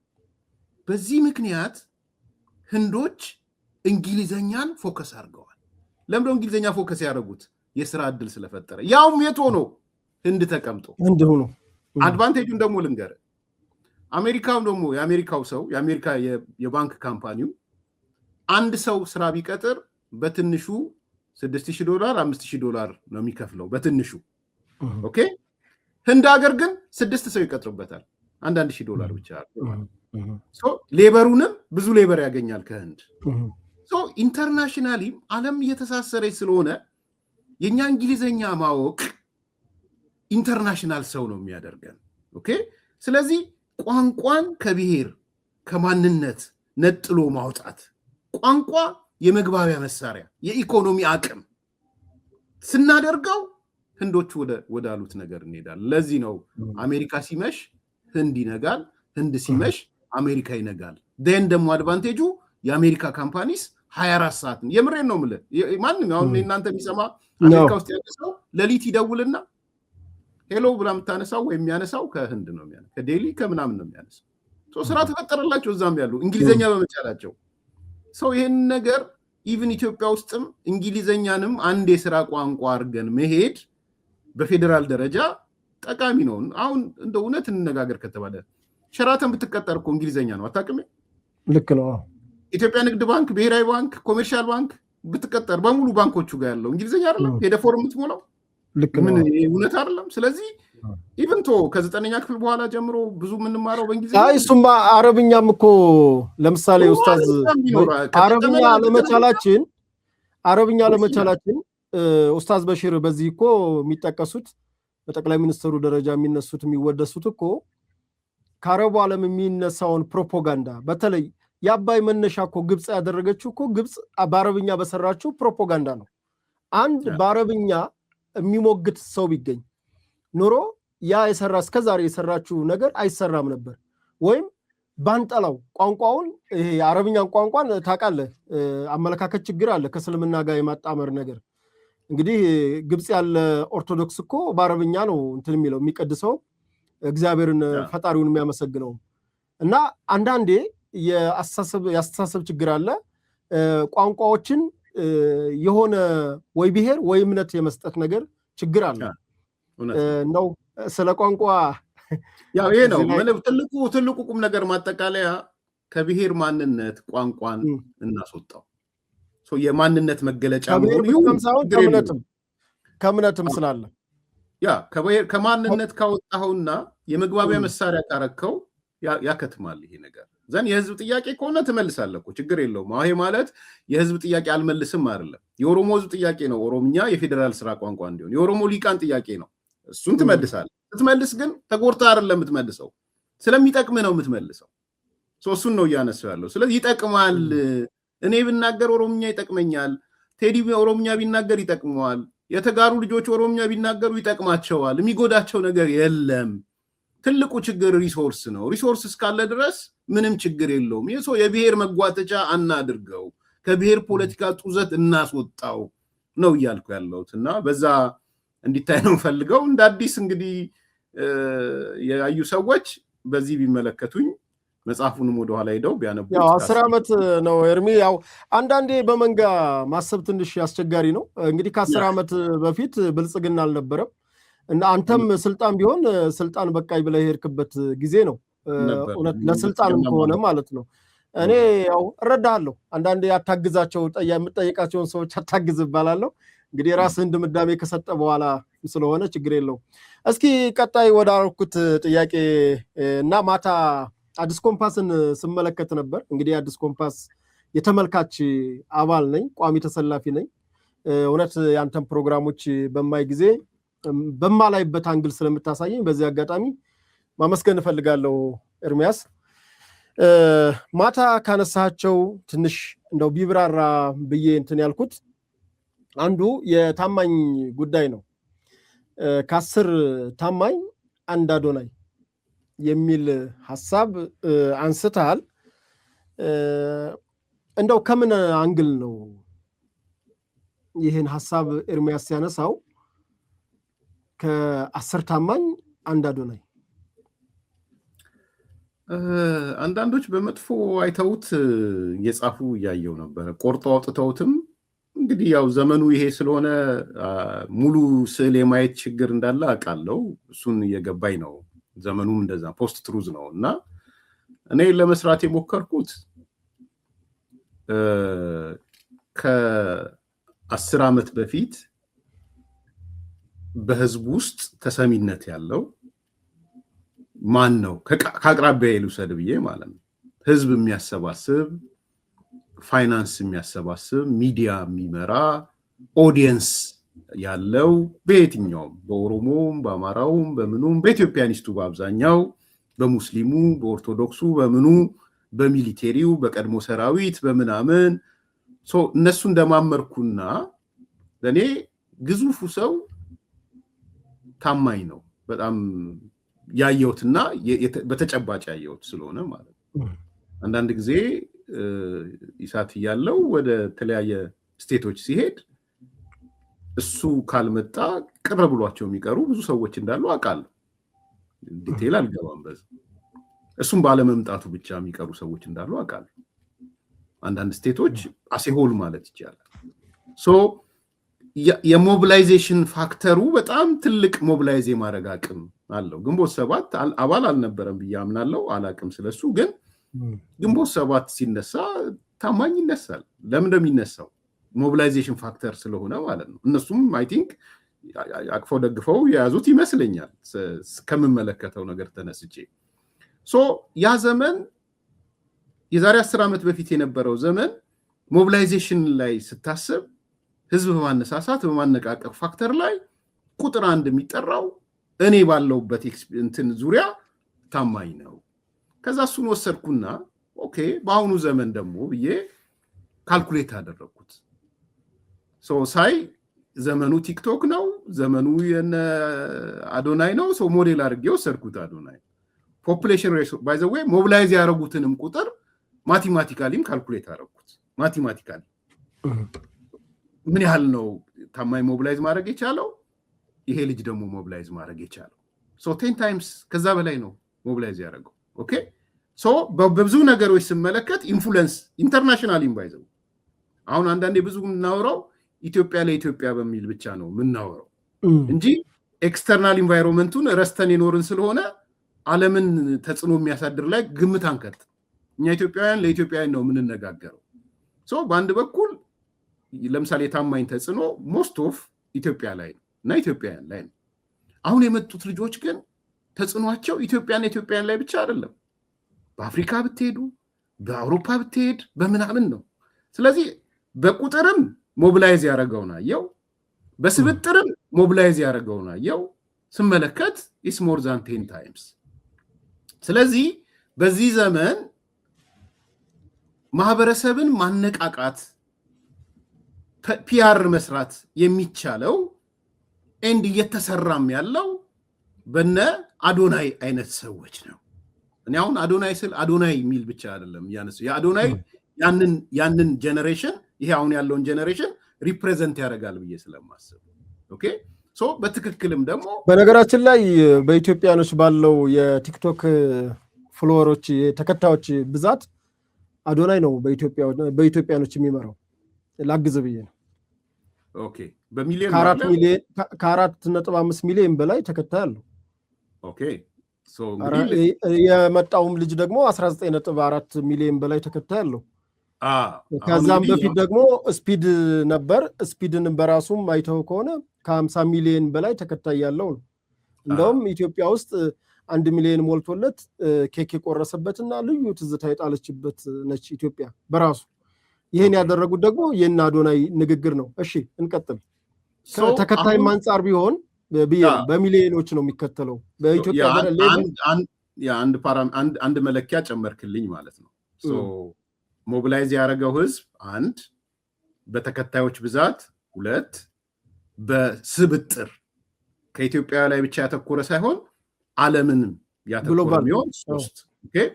ዳይቨርሲቲም ባይዘው ዳይቨርሲቲ ማለት መሬት ላይም ስላለ እነዚህ አይነት ልጆች ኢትዮጵያ በምድር ላይ ስላሉ አክቹዋል የሚያስተላልፉት ነገር በአይን የሚታየውን ነገር ነው የሚያስተላልፉ። ቀላል ነገር እንዳይመስል።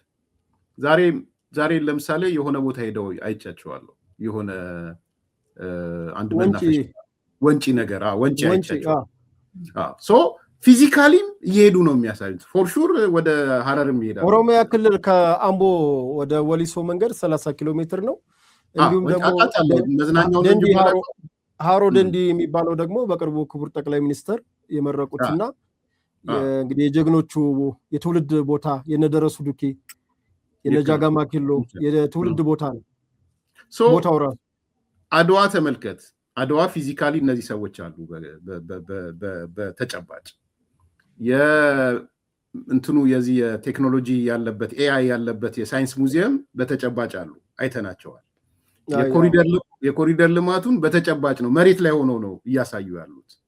ሌሎች የመዝናኛ ቦታዎች ዝም ብሎ ቀላል እንዳይመስሉ የዚህ ካልቸራል የሆነ ጭፈራዎች የኦሮምኛ፣ የአማርኛ፣ የትግርኛ፣ የወላይትኛ፣ የሐረሬ የምናምን አይቻለሁ በአጭር ጊዜ ውስጥ።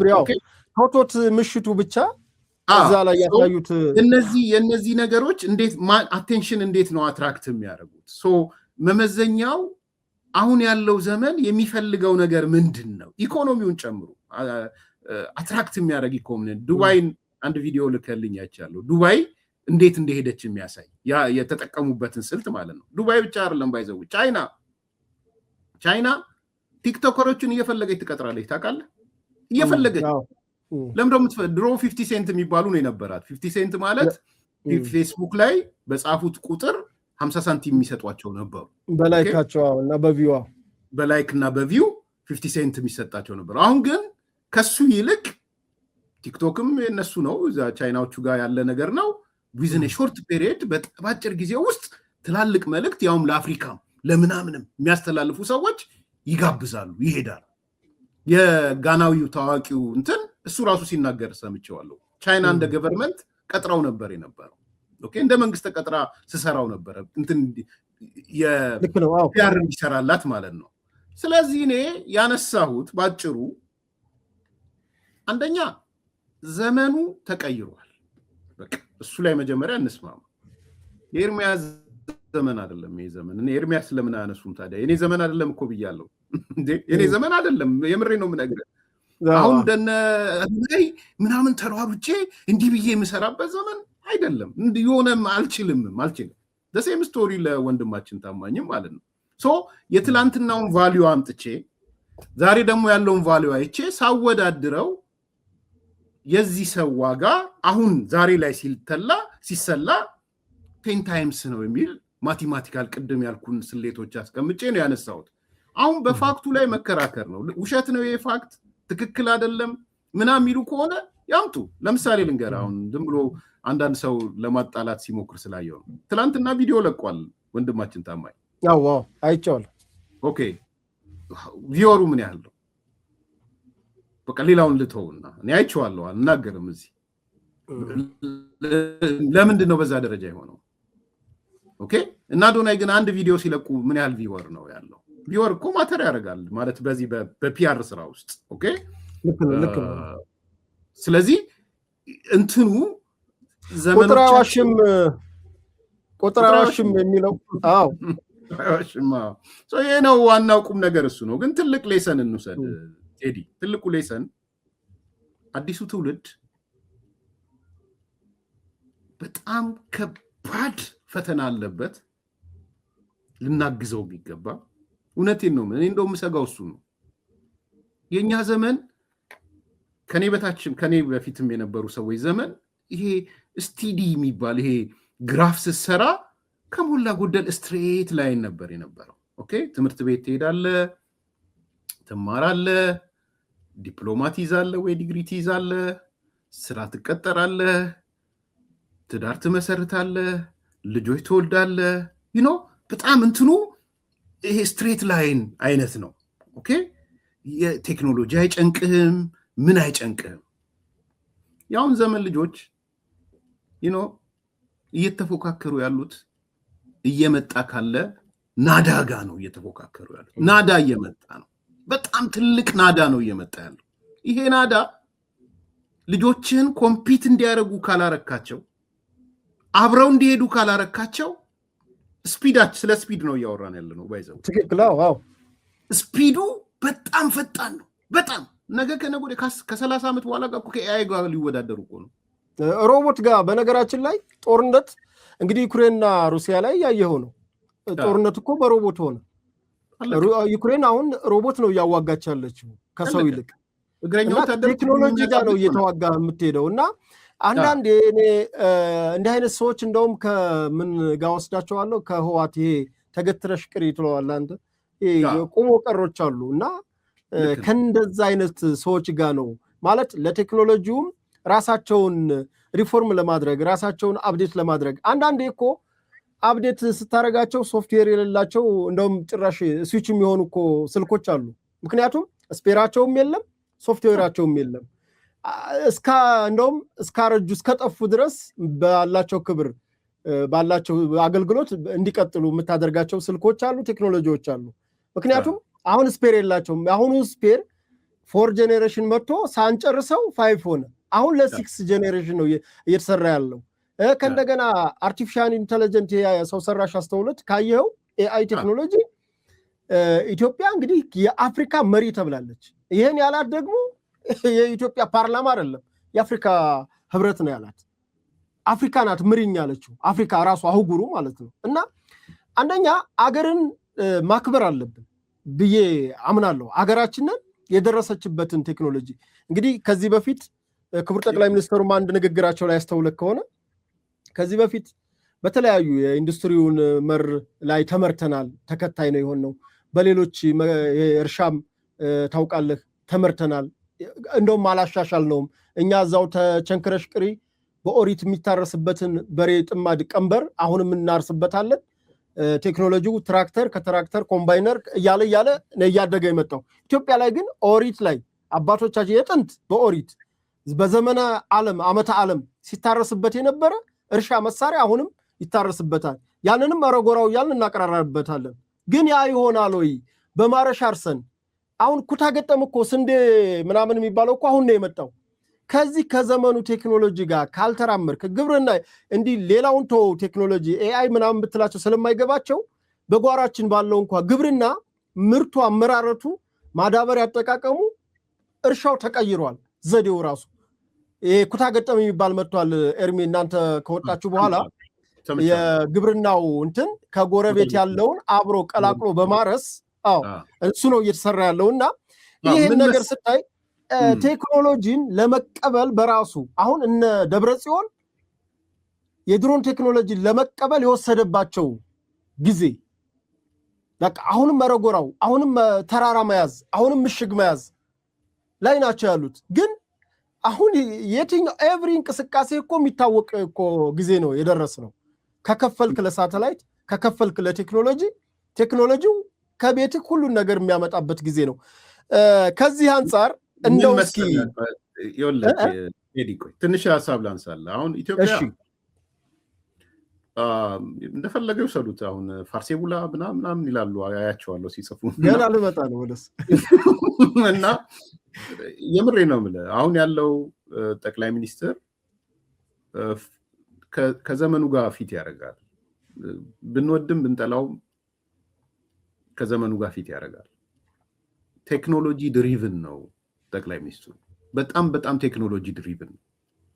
እኔ እንደውም ካጠገቡ በተወሰነ መልኩ ደግሞ ሂውማን ድሪቭን የሆኑ ሰዎች አማካሪዎች ቢኖሩት ስላለው ኦኬ ሳምታይምስ ይሄ ቴክኖሎጂ ድሪቭን የሆኑ ሰዎች አንዱ ችግራቸው ሂውማን ፓርቱን ይረሱታል።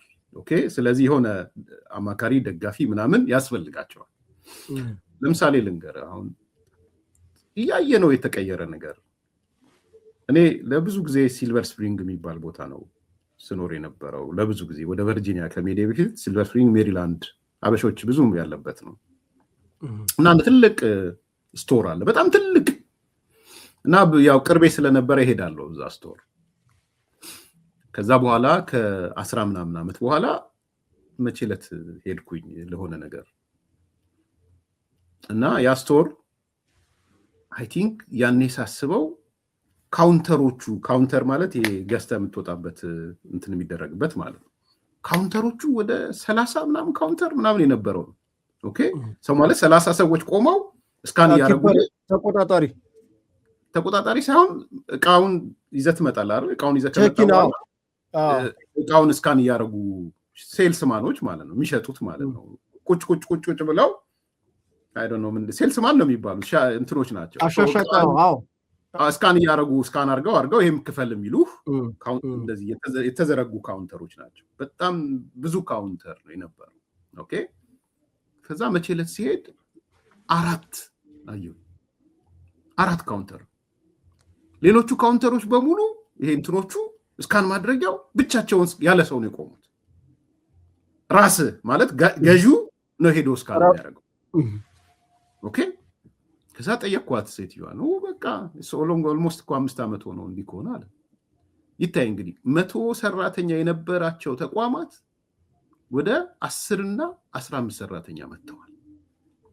ሌላ ደግሞ አሁን አማዞን አሁን ቅርብ የምኖርበት አካባቢ ደግሞ አማዞን ታውቀዋለህ? አማዞን አለው ትልቅ የገበያም አለው የእህልም እንደዚህ እንትን አትክልትም ምን የሚሸጥበት አለው። አማዞን ደግሞ አሁን ያመጣውን ብታይ በጣም ነው የምትገረመው።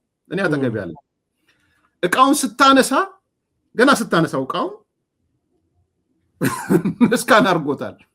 ገና እንትኑ ላይ ካርት ላይ እኮ አላስቀመጥከውም ገና በቃ እስካን አድርጎ ባነሳ ቁጥር እስካን ያደርግልሃል። ካውንት ታስቀምጣለህ። ከመውጣት በፊት ዋጋውን ታውቃለህ፣ ራስህ ትከፍላለህ። ሰው ያለ ሰው ሁሉ ነገር የሚጨረስበት ዘመን ተደርሷል። ድሮ ተሰማ ከሆነ ኢትዮጵያውያን ብዙ ፓርኪንግ ላይ ነበሩት። እዚህ ፓርኪዮሎጂ ምናምን ሲባል አትሰማ? አሁን የለም ፓርኪንግ የለም። እንደዛ ብዙ ሮቦቲንግ ነው በቃ መኪናው ራሱ ፓርክ እንትን ያለ ትሄዳለህ፣ ትከፍላለህ ምናምን ትሄዳለህ። ፍትጊያው እኔ እናንተ የነበርንበት ዘመን አይደለም። ፍትጊያው የስራ ሁኔታ ስለተማርክ ጋራንቲ የምትሆንበት አይደለም። አንዳንድ ስራዎች ምናልባት አሁን አካውንቲንግ ምሳሌ እኔ የተማርኩት አካውንቲንግ ከ20 ዓመት በኋላ ትርጉም አልባ ሊሆን ይችላል። ምንም አካውንቲንግ ኖር ካኖር ዩዝለስ ሊሆን ይችላል። ኦኬ ሌሎች ያውን ሶፍትዌር ኢንጂነሪንግ ምናምን ቦታዎች ተፈላጊነታቸው እየቀነሰ ሄዷል። ዳታቤዝ ተፈላጊነቱ እንደ ድሮ አይደለም። እዚህ ስትመጣ ገና ሰው ዳታቤዝ ተማር ምናምን ነው የሚሉ። አሁን የለም። ለምንድን ነው የሌለው ብለህ ስታስብ በቃ እየተቀየረ ሄዷል። ሶ ይሄንን ሪያላይዝ አድርገህ ከዘመኑ ጋር መጓዝ ካልቻልክ በድሮ በሬ ልታርስ የምችልበት ነገር አክትሟል። ይሄንን መቀበል ነው የኔ ትውልድ እና ከኔ በፊት የነበረው ትውልድ ይሄንን ተቀብሎ ለልጆቹ የሚያስብ ከሆነ ደግሞ ከተለወጠው ነገር ጋር ስፒድ እንዲኖራቸው አድርጎ እንዲለወጡ ማድረግ አለበት። አለዛ በእኛ መንገድ ሄደው ሰርቫይቭ አያደርጉ። ሰርቫይቫል ኦፍ ዘ ፊተስት የዳርዊን ቲዎሪ ነው የሚመጣው። ዳርዊን ምን ይላል መሰለ? ሰርቫይቫል ኦፍ ዘ ፊተስት ሁሉም ሰው የሚያውቀው ስለሆነ ሰርቫይቫል ኦፍ ዘ ፊተስት ትልቅ ስለሆንክ አይደለም ሰርቫይቭ የምታደርገው ቴዲ፣ ዳይኖሰር ስላከልክ አይደለም፣ ወይም እንቁራሪት ስላከልክ አይደለም ሰርቫይቭ የምታደርገው። ምን ይላል እሱ? ሰርቫይቭ የሚያደርገው አዳፕቴቢሊቲ ነው ይላል። አዳፕቴቢሊቲ ማለት ከሁኔታዎች ጋር አብሮ መጓዝ ከቻልክ ማለት ነው። ስለዚህ ከሁኔታዎች ጋር አብሮ የመጓዝን ጉዳይ ነው ማሰብ ያለ። ለልጆቻችን ስናስብ ከሁኔታው ጋር የሚጓዝ የትምህርት ስርዓት አሁን አንዴ ዩኒቨርሲቲዎች ከሆነ ጊዜ በኋላ ትርጉም አልባ ይሆናሉ ብሎ ጠቅላይ ሚኒስትሩ ተናገሩ። እኔ ማት ፕሮግራም አይቻለሁ፣ ስድብ፣ ትምህርት ጠልነት፣ ምናምን ጠልነት ምናምን ሲሉ አይቻለሁ። ግን እውነት ነው ይሄ። አሁን ወደ ፒኤችዲ ወደ ምናምን የሚሄደው ሰው እየቀነሰ መሄዱ አይቀርም። ቢኮስ የምታገኘው ነገር በሲምፕል በባችለርም ይሁን በአይቲም ገብተህ ይሁን በምን ፕሮግራሚንግ ተምረህ የምታገኘው ነገር የተሻለ ከሆነ ዋይ ጎቱ ዛት ማች ነገሮች ምን ያስኬድሃል? ለዚህ ነው አሁን የ5 ሚሊዮን ኮዲንግን እኔ በጣም ነው አፕሪሺየት ያደረኩት። ያ ኮዲንግ የሆነ ነገር ውስጥ ወደ ቴክኖሎጂው እንድታስብ እንድትገባ የሚያደርግ ዘመን ነው። ስለዚህ እኔ ከዘመኑ ጋር እንሂድ፣ እኛ ደግሞ ደንቃራ እንሁን።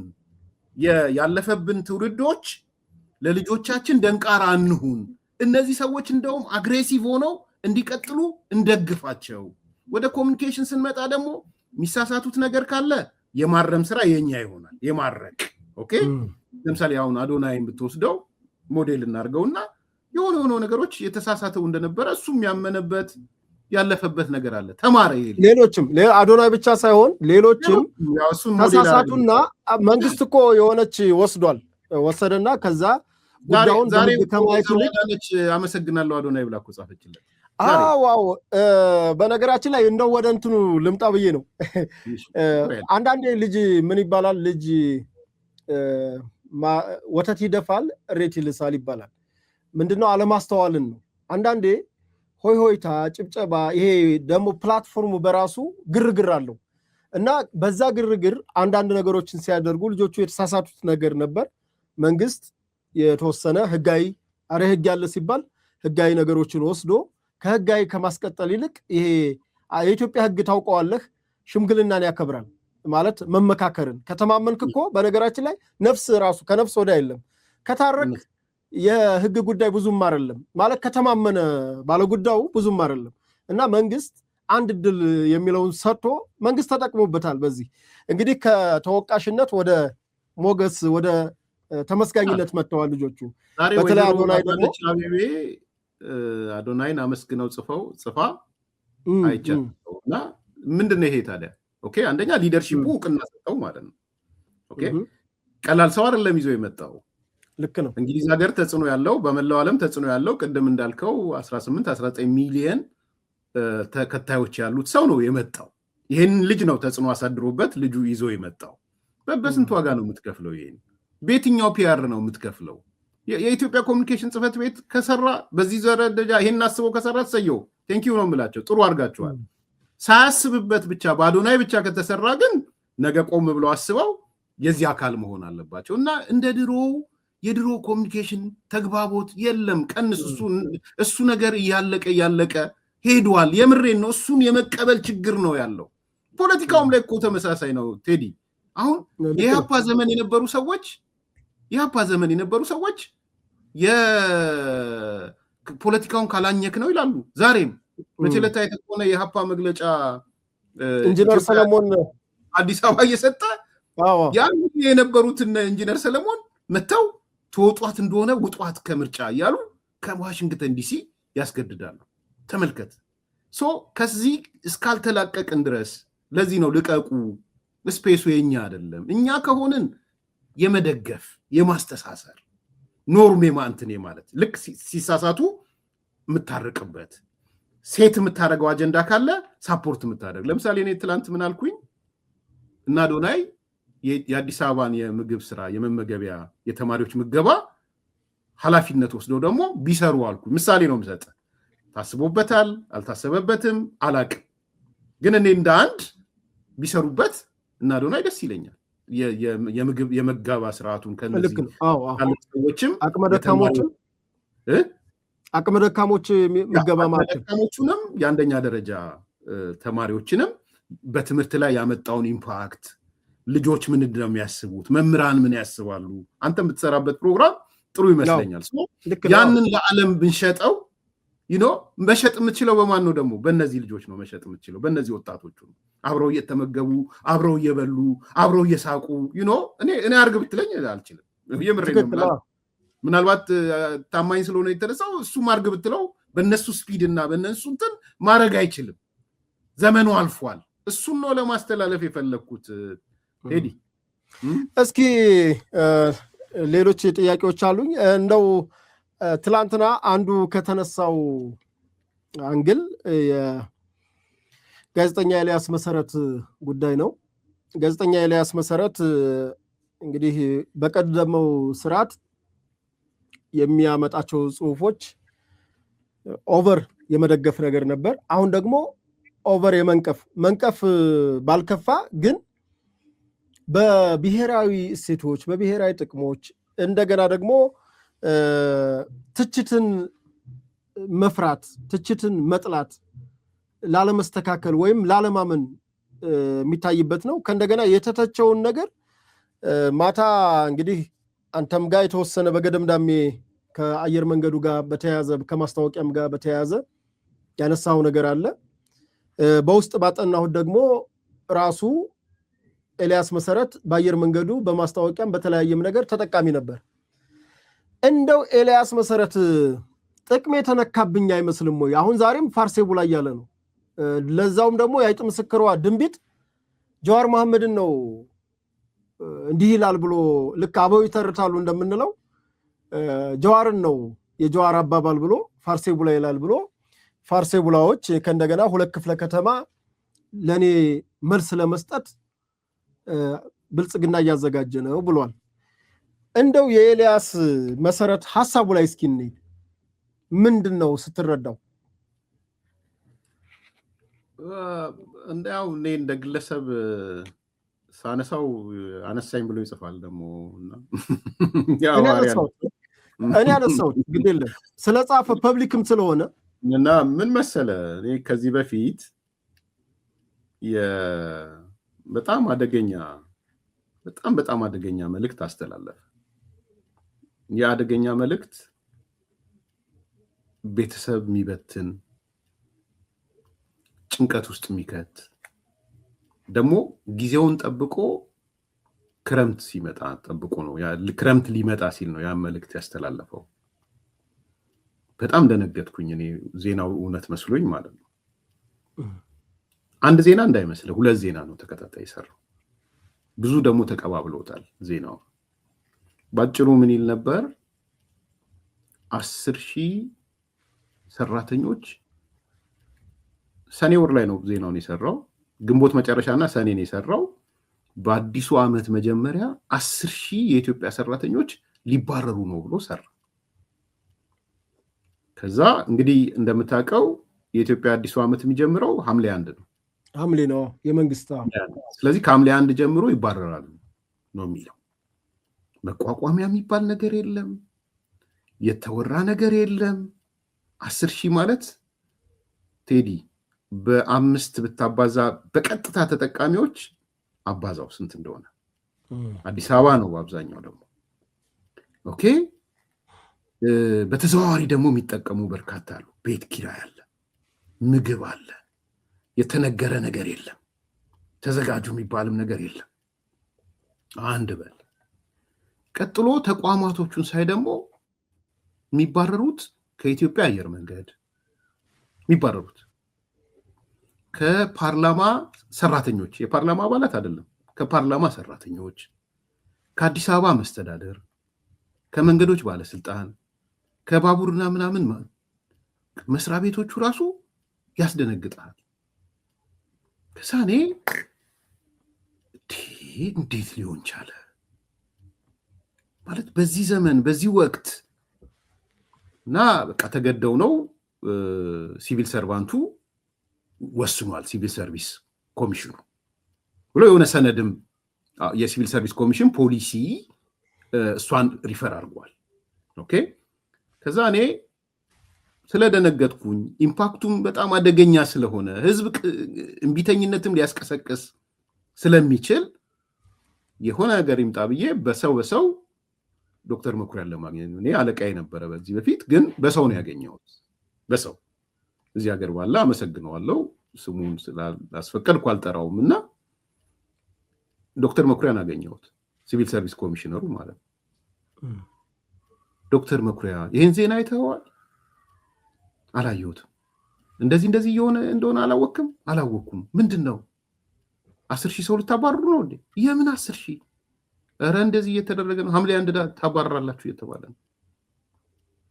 ኧረ ኤርሚያስ የት ነው ለመሆኑ? አየር መንገድ እንዴ? ኤርሚያስ አየር መንገድ ለመሆኑ መቼ ነው ሲቪል ሰርቪስ ውስጥ ያለው አለኝ። ሲቪል ሰርቪስ ውስጥ እንኳን የለም እኮ ተቋሙ ራሱ የለም ሲቪል ሰርቪስ ውስጥ።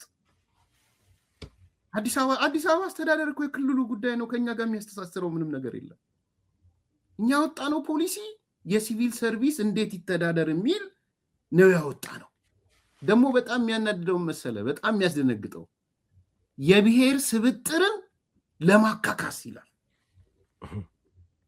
ከዛ ከፖሊስም ይባረራል። በነገራችን ላይ ከፖሊስም ከመከላከያ ከዛ የብሔር ስብጥር አያት እቺ ብሔር ስብጥር የምትባል ቋንቋ ተረኛ ታርጌት ተደርጓል። ይሄን ዜና የሰራው ይሄ ልጅ ነው። ይሄ ሰው አንዴ አይደለም የሰራው፣ ሁለቴ ነው የሰራው። ሰዎች እንዲያውቁ ስለፈለኩ ነው ይሄን የምናገረው። ከዛ የመጀመሪያ ቀን ወጣውና ይሄ ሰው መሰረት ሚዲያ የሚባል የሰራው መረጃ ውሸት መሆኑን እወቁ ብዬ ሰኔ አጋማሽ ላይ ሰራሁት። አናግር ያለው ይሄ ነው። ከአዲስ አበባ አስተዳደር የሚባረር የለም። አየር መንገዱ እንደውም ሰው ይፈልጋል እንጂ እንዴት ነው ሰው የሚያባረረው? አየር መንገዱ እንደዛ እየተስፋፋ ባለበት ማለት ነው። ከዛ ድጋሚ ዜና ሰራ ማለት ነው። አይ እንግዲያውስ ሐምሌ 1 እንገናኝ ብዬ ተውኩት። ሐምሌ 1 ማለት እሱ ሰራተኞች የሚባረሩበት ቀን ያለው ማለት ነው። አዲሱ ዓመት ሲጀምር አዲሱ ዓመት ስለሆነ ሐምሌ 1 መጣውና የታሉ የተባረሩት አልኩት። የታሉ የተባረሩት ብለህ አልነበረ ወይ? ከዛ ምን ብሎ ጻፈ? ፋርሲ አሁን ያልከው የሆነ የድሮ የኢህአዴግ ካድሬ የምናምን አዎ እኔ ዶ የኢህአዴግ ካድሬ ነኝ፣ መንግስት ባለኃላፊ ነኝ። ፋክት ምንድን ነው?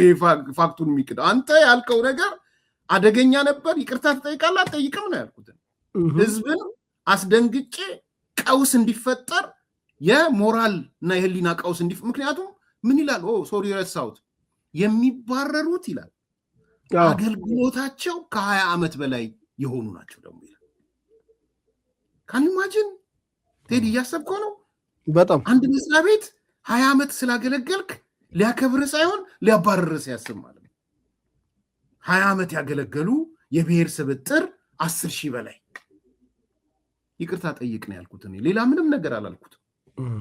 ማህበረሰብ ስታስጨንቅ ከርመሃል። ሁከትና ብጥብጥ ልታስፈጥር ነበር ይህን ዜና የሰራው። ስለዚህ ወጥተህ ይቅርታ ጠይቅ አልኩት።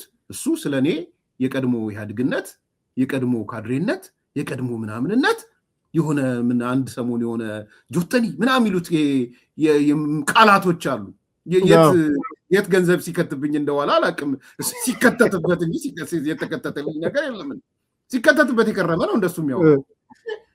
ይሄ አይነት ይሄ ያሉ አንዳንድ ሚዲያዎች ልክ አርጊመንቱ ሲከብዳቸው እንደዚህ የሚፈርጁ ሰዎች አሉ። ኦኬ እንደዚህ ያደርጋል። ይሄ ተለምዶ ኤርሚ እዚህ ላይ ኤርሚያስ የኢህአዴግ ካድሬ ነበር አልነበረም? ምን ይሄ ደረቅ እውነት እኮ ነው። ምንድን ነው የደረቅ እውነትን እኮ እና ምን ዋሽ ብዬ ነው። እኔ አይደለሁም እኮ ምንም። ጠቅላይ ሚኒስትሩ የኢህአዴግ ካድሬ ነበሩ። ሬድዋን የኢህአዴግ ካድሬ ነበረ። ልዘርዝርልህ ልቀጥል? እኔ እንደውም በጊዜ በቃ ያ ነገሮች አያስኬዱም ብዬ በራሴ ውሳኔዎች ወጣው። that's it so ደረቅ ፋክት ነው። ዛሬ የምትከራከርበት ፋክት አይደለም። ባይሆን ለምን ወጣ ብሎ ቢጠይቀኝ ጥሩ ነበረ በወቅቱ። እንዴት በጊዜ ተረዳሃቸው?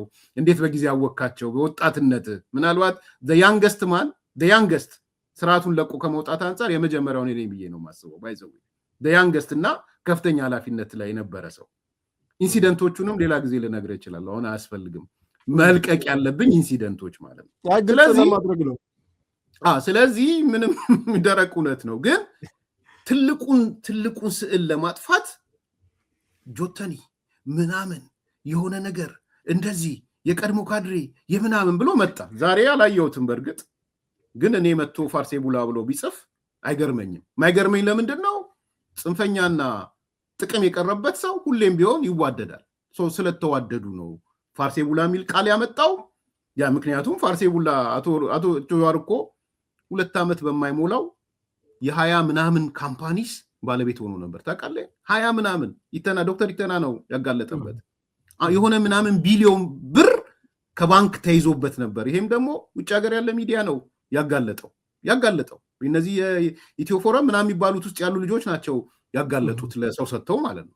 በቢሊዮን የሚጠጋ ገንዘብ ያጣ ሰው ከ20 ምናምን ካምፓኒ ስራን ሲያደርግ ከየት አምጥቶ እንደሆነ የማይታወቅ የብሔር ፖለቲካን ዘር ፖለቲካን ዩቲላይዝ ሲያደርግ የነበረ ሰው ዛሬ ይሄ ጥቅሙ ቀርቶበታል። የተወሰነ ሙሉ ለሙሉ ብዬ አላስብም። ኢምፖርት ኤክስፖርት ሲያደርግ የነበረ ስንዴ ሲያመ ጫት ምናምን ሲልክ የነበረ ምን የነበረ ሰው ዛሬ መጥቶ ሰዎችን ፋርሴ ምናምን ቢል አይገርመኝም።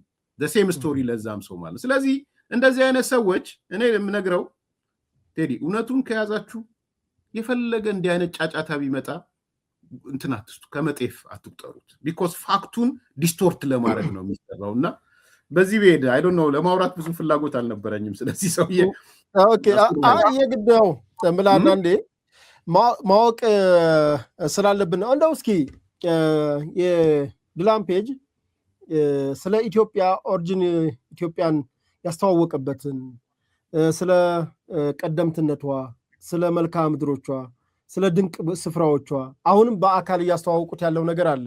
ግን ይሄ ቲክቶከር ከመምጣቱ በፊት ወደ ኢትዮጵያ ልሄድ ነው ብሎ ያስተዋወቀው ማስታወቂያ እንደማረከ ገልጸህ ነበር በአዲስ ኮምፓስ እና እንዴት አየኸው? እና ከእነ አሮጊቷ ጋር ደግሞ በደንብ እንድታስተሳስርልኝ ስለምፈልግ ነው።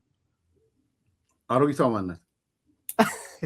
ነባር ሀሳቦችን እንደዛ ነው የምላቸው ህዋታችን። እሺ ያው የጁቬንቱስ የሜዳ ስሟ አሮጊቷ ነው እና አንዳንዴ እንደዛ እጠቀማለሁ። እሺ ሶሪ። ምን መሰለ አሁን አንዳንዴ ሜሴጂንግ እኔ ኮሚኒኬሽን መስራት ብቻ ሳይሆን ተምሬያለሁ። ሜሴጂንግ ኢምፖርታንት ነው። አንዳንድ ሜሴጆች ዘለግ አድርገህ ጊዜ ወስደህ የምታብራራቸው የምትሰጣቸው አሉ። አንዳንድ ሜሴጂንግ ደግሞ በጣም በአጭር ሰዓት በአጭር ደቂቃ የምታስተላልፈዋለ። they call it elevator speech የሚሉት አለ። ለምሳሌ አንድ ሰው ከኤሊቬተሩ ተነስቶ የሚደርስበት እስኪደርስ ብታገኘው ምን ነግረኸው ነው የምትወጣው የሚባል ነገር አለ። የሆነ የምትፈልገው ሴንትራል ፖይንትን እኔ አሁን አንተ ኤሊቬተር ላይ አግኝቼህ በጣም የምፈልገው ነገር ካለ ነግሬ አንተ ስትወጣ ከኤሊቬተሩ ጭንቅላት ውስጥ እንዲቆይ የምታደርገው ማለት ነው። ሜሴጂንግ በጣም ወሳኝ ነው። በተለይ ደግሞ እንግዲህ እንደምታውቀው ሜሴጂንግም ይሁን ኮሚኒኬሽን አርትም ነው ሳይንስም ነው። ቦዛን አርት እንደ ሳይንስ የሚባለው ቲዮሪዎች አሉት፣ አርት የሚባለው ቴክኒኮች አሉት። ኦኬ እነዚህን ሁለት ጥበብንም አርትንም እና ሳይንሱንም የያዘ ነው። እነዚህን ኮምባይን አድርገህ መልእክት ስትቀርጽ የምትቀርጸው መልእክት በጣም በአጭር ሰዓት በአጭር ደቂቃ ሰው ጭንቅላት ውስጥ የሚቀመጥ ነገር ማድረግን እንደ ዋና መመዘኛ ነው የሚወሰደው። አንዳንዴ እንደውም ከጊዜ 70% እሱን ውሰድ ይባላል። ያቺ የምታስተላልፋት ሴንትራል ሜሴጅን 70% ከጭንቅላት የሆነ መጽሐፍ አንብበህ ስትጨርስ ከዚህ መጽሐፍ ምን ያገኘሁት ብለህ ብታስብ ማለት ነው። ጀስት በአንድ ገጽ ጻፈው ብትባል እንደ ምሳሌ 100 ገጽ 200 ገጽ ነው ያነበብከው ወይም 500 ገጽ። ስለዚህ አሁን ያየሁት ልጁ ቁጭ ብዬ ሙሉን ፕሮግራም አየሁት። ኤግዛክትሊ እኔ ቲዮሬቲካሊ ከማውቀው ነገር ጋር የተሳሰረው ነው አየሁት። አንደኛ ታሪክ ይሄ ነጭ ነው፣ እንግሊዛዊ ነው። ግን መጀመሪያ ሲጀምር the origin of human being ብሎ ነው የጀመረው። ምን ያህል ሌሎችን ሰዎች እንዴት እንደሚነካቸው አስብ። ከዛ በኋላ የሰው ልጅ ፍጥረት ጅማሮ የት ነው ማለት ነው። ኦኬ ስንት ቱሪስት አትራክት እንደሚያደርግ አስብ። የሰው ልጅ ጅማሮ ያለበት ቦታ ልሂድ ብሎ የሚመጣ ማለት ነው። the origin of human being ብሎ ነው የጀመረው። ቀጠለ ለ100 ለ200 ዓመታት እንደ እሳተ ገሞራ የሚፈስ እሳት ብሎ አርታሌን ያሳየው። ይሄ ምን ያህል ሙያተኞችን ወይም ኢቭን ቱሪስቶችን ሊስብ እንደሚችል አስበው። እንትን ቀለሙን ሁሉ እያሳየ ማለት ነው። ከንትኑን ሁሉ እያሳየ ሁለት በል ሶስተኛ መጣና በአፍሪካ ሀገሮች ውስጥ ቅኝ ግዛት ያልተያዘች ብቸኛ ሀገር አለ።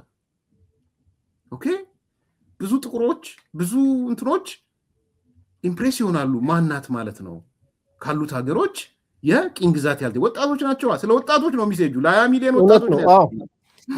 ስለዚህ ቅኝ ግዛት ያልተገዛችው ማናት? ኢትዮጵያን ድሪም ታደርጋለ። ቀጠለ the origin of coffee አለ። ከዛ ቀጠለ ኦኬ ኮፊ በየቤቱ ነው ያለው። ሰዎች ማየት ይፈልጋሉ። ይሄን ነገር ፍሌቨሩን ቴስት ያደርጋሉ። ያን ሲያደርጉ ማናት የቡና ምንጭ የሚል ሐሳብ የሚነሳል ማለት ኦኬ ቀጠለና ደግሞ ጅብና የሰው ልጅ ያው ሐረር አብረው ሐረር አላለም። የጅብና የሰው ልጅ ጅብን አላምዶ ስጋ የሚሰጥ አገር ነው አለ። በዛ ደግሞ ኢምፕሬስ የሚሆኑ ሰዎች ይኖራሉ። ሶ የረሳዋቸው ነገሮች ሊኖሩ ይችላሉ። የነዚህ ድምር ውጤት ታሪክን እንትኑንም ያሳያል። ሶሪ የዚህ ኮሪደር ልማቶቹ ምናምኖቹን ሁሉ አብሮ ያሳያል። ልማትን ሂስትሪንና ሰዎች ሊደመሙበት የሚችሉ ነገሮችን ነው ያቀረበው። ስለዚህ ነው እኔ በዚህ ደረጃ የሚሰራ ሜሴጅ መሸጥ ነው ያለብህ ቴዲ።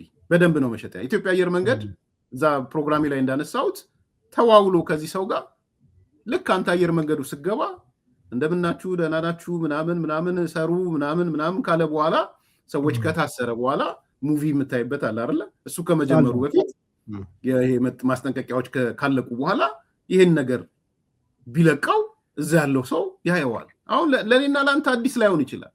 ለአንድ አፍሪካዊ ግን ለምሳሌ ጋና ኤርዌይስ ሁሌ ጋና ኤርዌይስን ሲጠቀም የነበረ በአጋጣሚ ኢትዮጵያን ኤርዌይስ አየር መንገድ ልጠቀም ብሎ ከአሜሪካ ወደ አፍሪካ የመጣ አፍሪካዊ ቢኖር አፍሪካዊ አሜሪካዊ ወይም የሆነ ነገር ቢሆን ኢምፕሬስ ሊያደርገው ይችላል። ኦኬ ስለዚህ እንዲህ አይነት ዋጋ ስላለ ይሄንን ዋጋ ነው ያሳዩን።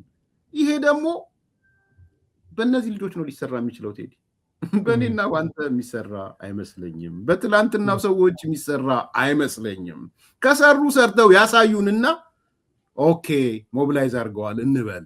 ባሮጌ በሬ ግን ማረስ ማቆም አለብን። የኔ መልእክት ደግሜ የማናገረው ለልጆቻችን ስፔሱን እንልቀቅላቸው ስል ግን መልቀቅ ብቻ አይደለም፣ በጣም ቻሌንጅ አለባቸው ቴዲ። ከኔና አይደለም ቻሌንጅ አለ፣ በጣም ቻሌንጅ ነው ያለባቸው። የኛ ልጆች ህይወት ከኛ ይልቅ ያስፈራል።